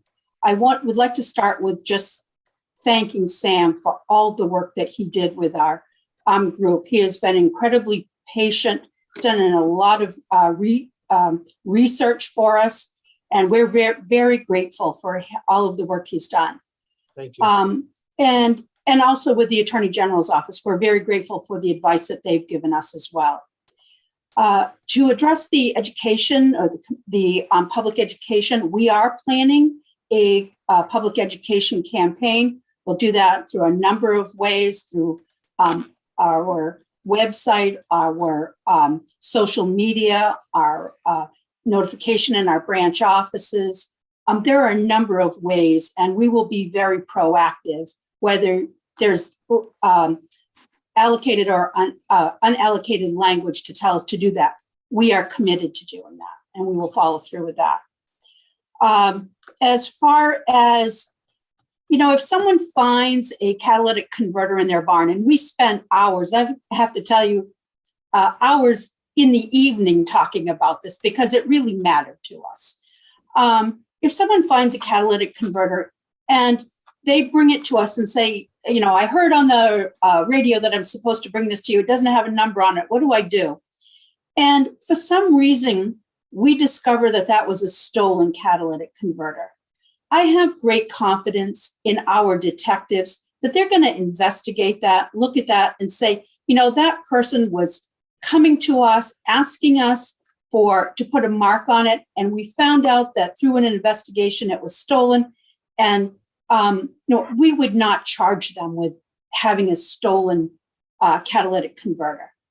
That's just, we're going to use common sense there. If someone came to us, and if someone was transporting a catalytic converter that they found in their barn, our office is going to be the go-to office for catalytic converters. They're going to be trained to look at these situations and say, was that person knowingly transporting an unmarked catalytic converter? And not, they're going to help them through the process, not make these charges just to make life difficult for them. That we're going to be we're in the business of helping people and serving people. So that's going to be our primary focus. And we're really trying to focus this bill on the people that are stealing catalytic converters for the money and not, and we're trying to make sure that those are the folks that are, we're enforcing this law on. And really trying to help the people of Maine, the good people of Maine, understand that is,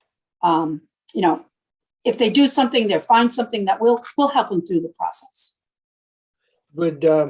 So is that a place, would it be helpful that we do have some unallocated language that would reinforce that so it'll be there? Certainly.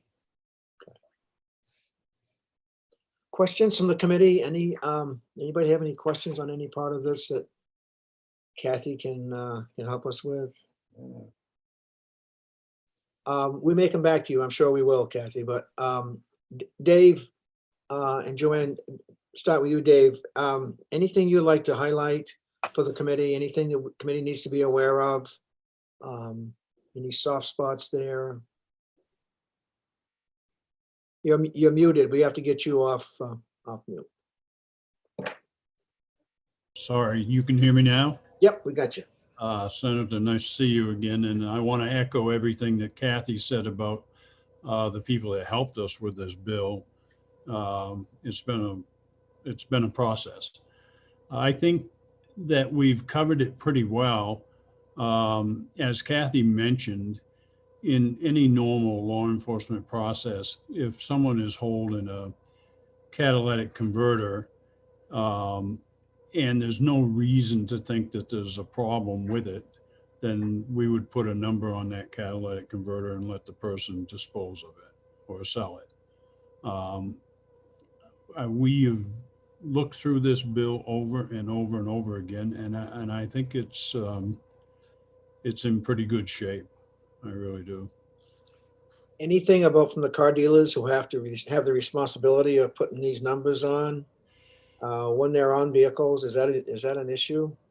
It doesn't seem to be an issue, Senator. We got together with Tom Brown and put on a demonstration at at a new car dealer for some of the managers, the service managers, to show them the process for etching the VIN number on the catalytic converter. And it took less than 2 minutes to do that. And when we got through with the demonstration, they were impressed in the fact that it is not going to take a long period of time to etch the number onto the catalytic converter. What about yes, they're for on private seller, Dave? If somebody is just selling their car, do they have to do that too? Not if they're selling the car. The only time that you're required to put etch the VIN number on the catalytic converter is if you detach the catalytic converter from the vehicle. Okay. That's the only time you have to do that. Right. It just seems like, okay, if I'm going to do that and I detach it, how do I scratch it in? I take a screwdriver and just trying to scratch in numbers, or how does that work? Well, you can do a couple of different ways. Private citizen, you can etch it on there with an etching pen, or you can mark it on there with an indelible ink or indelible paint. I mean, a painted pen. And you can take that. That will allow you to take your catalytic converter, or actually what it does, it allows you to transport the catalytic converter to the recycler, and also the recycler can purchase it at that point in time. Okay. Because if anything ever comes up on that catalytic converter, it can be traced back to the vehicle that it was removed from, which is the whole idea of trying to prevent these thefts of the catalytic converters. So. Any questions from the committee? Any questions for Dave? Joanne, anything other areas that you might want to alert us to, or anything we should underscore here or highlight from your perspective? Yeah, thank you, Senator Diamond. And I think we can all agree that the issue around catalytic converters, and specifically the theft and sale, has been a huge issue. And I'm happy with how the bill turned out, and many thanks to Sam for all of his work, and for Charlie Boyle from the AG's office as well, who met with us to talk through a couple of the legal issues. And I'm sure he'd be happy to answer any of those questions as well. But I think, Senator Diamond, what you brought up earlier about ensuring that the ordinary citizen does not get caught up in what bad actors are undertaking when it comes to catalytic converters is very important to us. So as Deputy Curtis mentioned, we welcome unallocated language around that.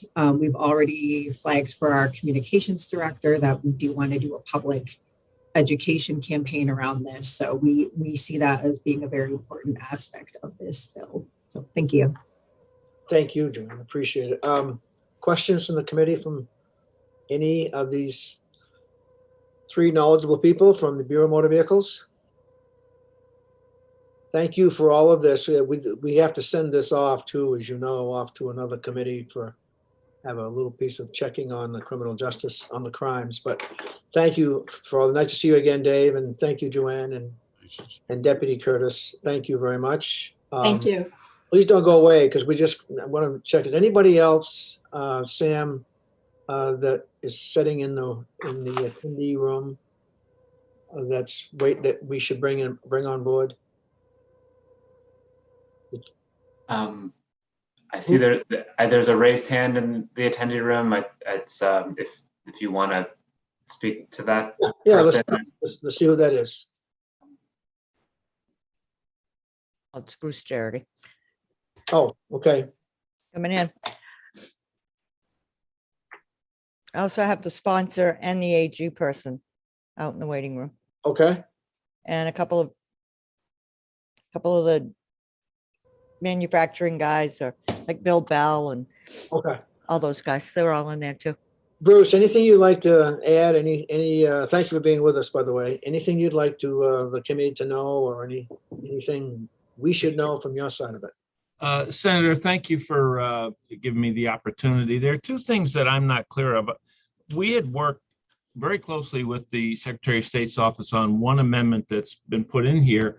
I was under the under the impression, perhaps I'm mistaken, that in section 3 of the bill, what a dealer would have to mark is a vehicle that was being sold at retail. If the dealer is wholesaling it to an auto auction, that auction is either going to wholesale it out or retail it out.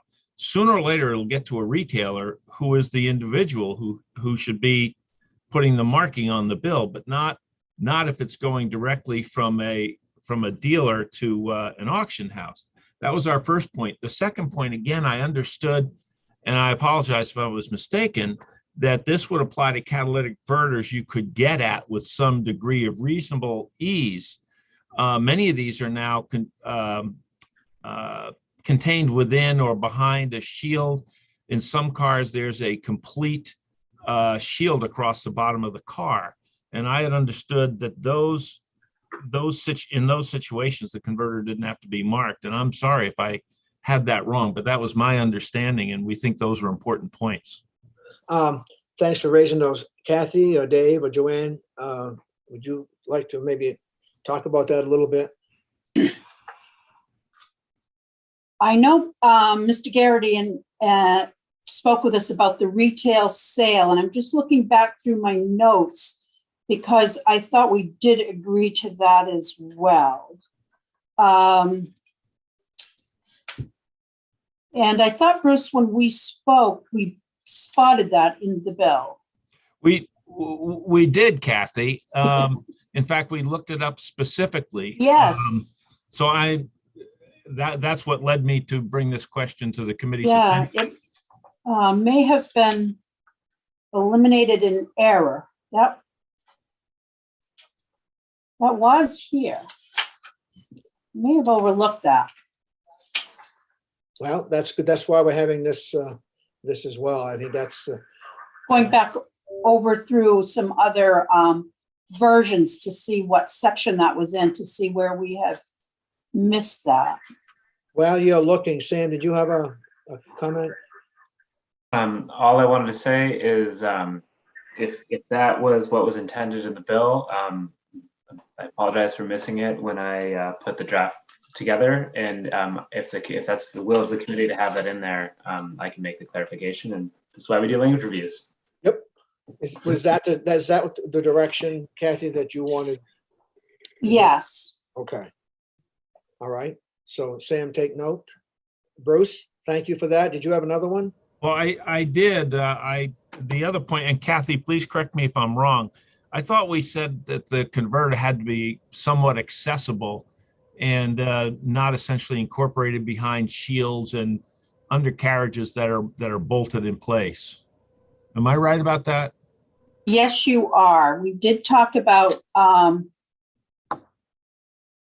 so in 1B, on the second page, C should have said, and I apologize for missing this, for all vehicles sold at retail, sold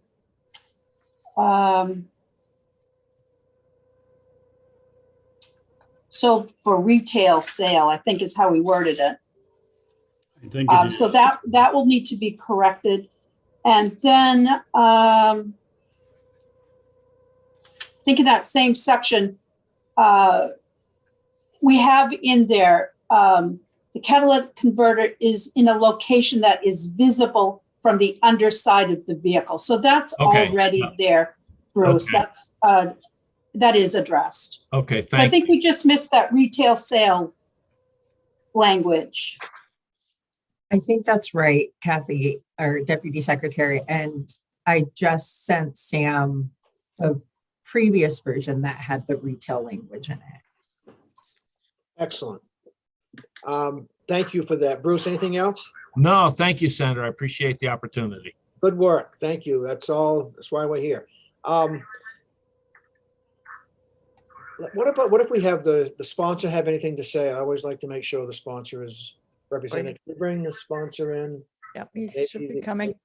AG as well, in case. Thank you, committee, for being patient. I think we're making some good progress with this.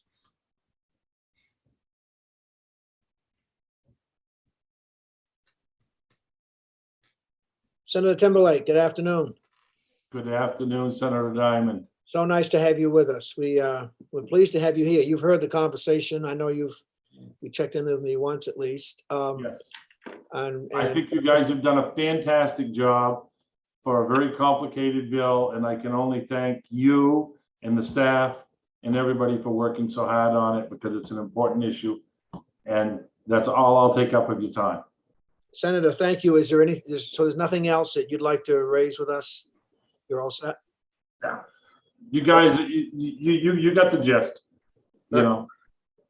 Well, thank you again. We appreciate that. I think, Mr. Boyle, the Attorney General's office, anything you've heard or seen or that you'd like to raise to our attention so that we don't miss anything here in particular?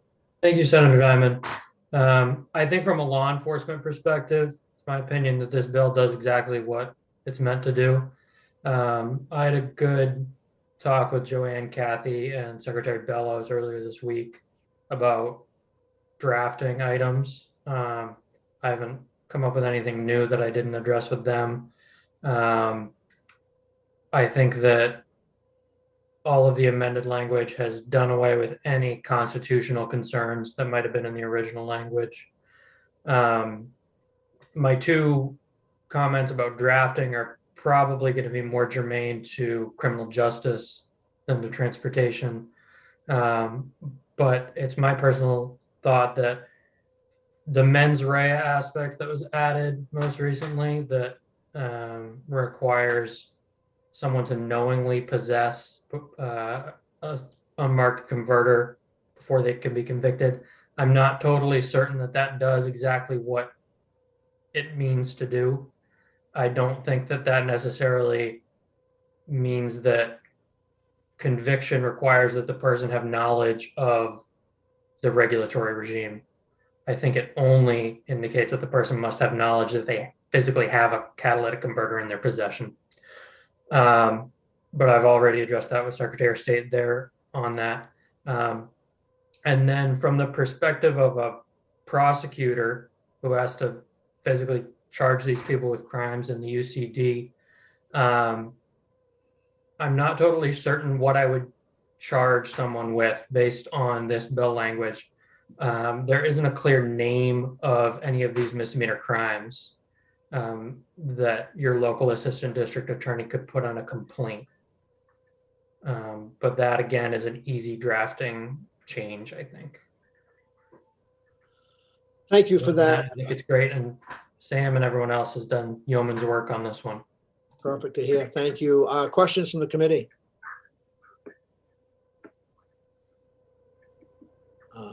Sure I didn't leave anybody out? Well, Bill Bell's got his hand up in the, Yes, I Can just do. noticed that. Mr. Bell, Bill Bell, you want to join us? bring him in. You have a question?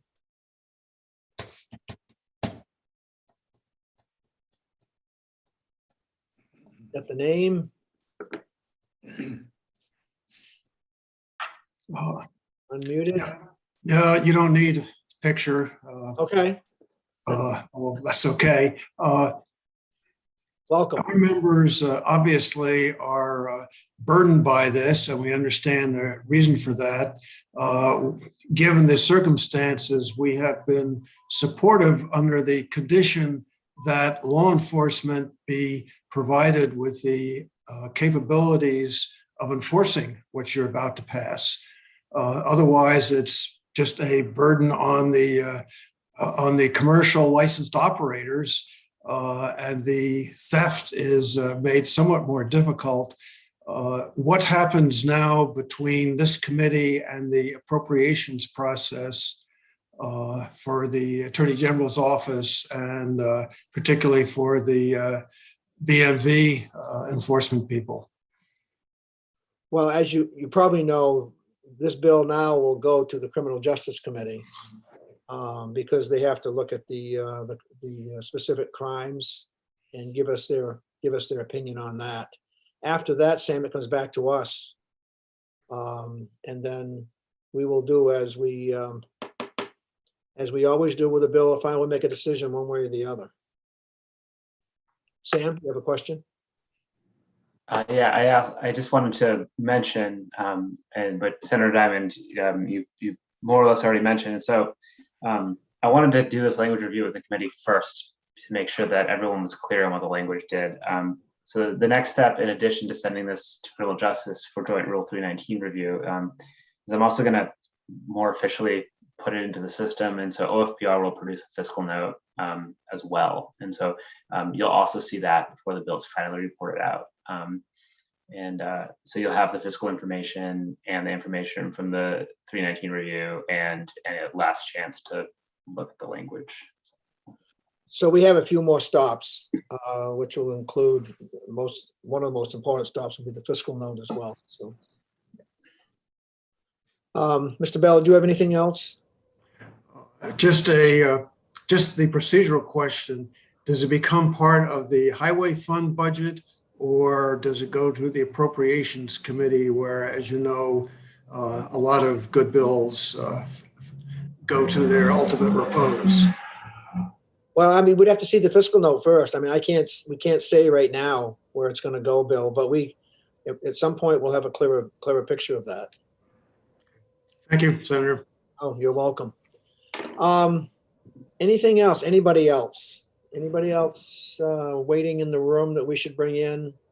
Darlene, Sam, anybody in there that, I think we've talked just about everybody. Yeah, I think you have to. There's Rebecca Graham, but she might have been here on a different bill, not sure. Cindy Pottle Okay. and Andres Heiss, who was definitely on this bill, but There's no hands raised. no So- hands raised. All right, one last, does the committee members have any questions of anybody before we send this bill off to its next resting place? And then it'll come back to us, then it'll end up going on to one more ride. Yes, Representative Bruce White? Not a question, just another comment has it been expressed already, but thanks to everybody that's been working so hard on this bill. It's great. Thank you. Yeah, thank you. You said it all. I mean, that we really appreciate everybody's work. And it's nice to see everybody so dedicated to wanting to make this all come together. And we thank Senator Timberlake for giving this bill to us a year ago. And hopefully we'll make him proud when we produce something here that was going to make a big difference. So I guess that's it. Representative Danny Martin, co-chair, anything from you? No, I guess we're good. And we're scheduled for 1 o'clock for confirmation hearing and some other information Thursday. Is that correct? Yes, Thursday we have a confirmation hearing. We also have some quasi-independent agency reports, and then we will have a BMV report. We'll be seeing Kathy again on that. So anyway, thank you all. Nice to see you again, David Gilman. And I appreciate the committee's patience. Thank you. That last one took a lot of time, and Sam, as usual, superb job. So we'll see you all tomorrow, if not all, hopefully most, and then we'll see everybody on Thursday. All right, see you tomorrow. Good. See ya. Could have been in labor and housing yesterday. They had like a, 6-7 hour marathon. Oh, yes, that's right. That's right. So you were half of that at least. So. See you later. See ya. Bye, everybody. Thanks again. And I won't interrupt.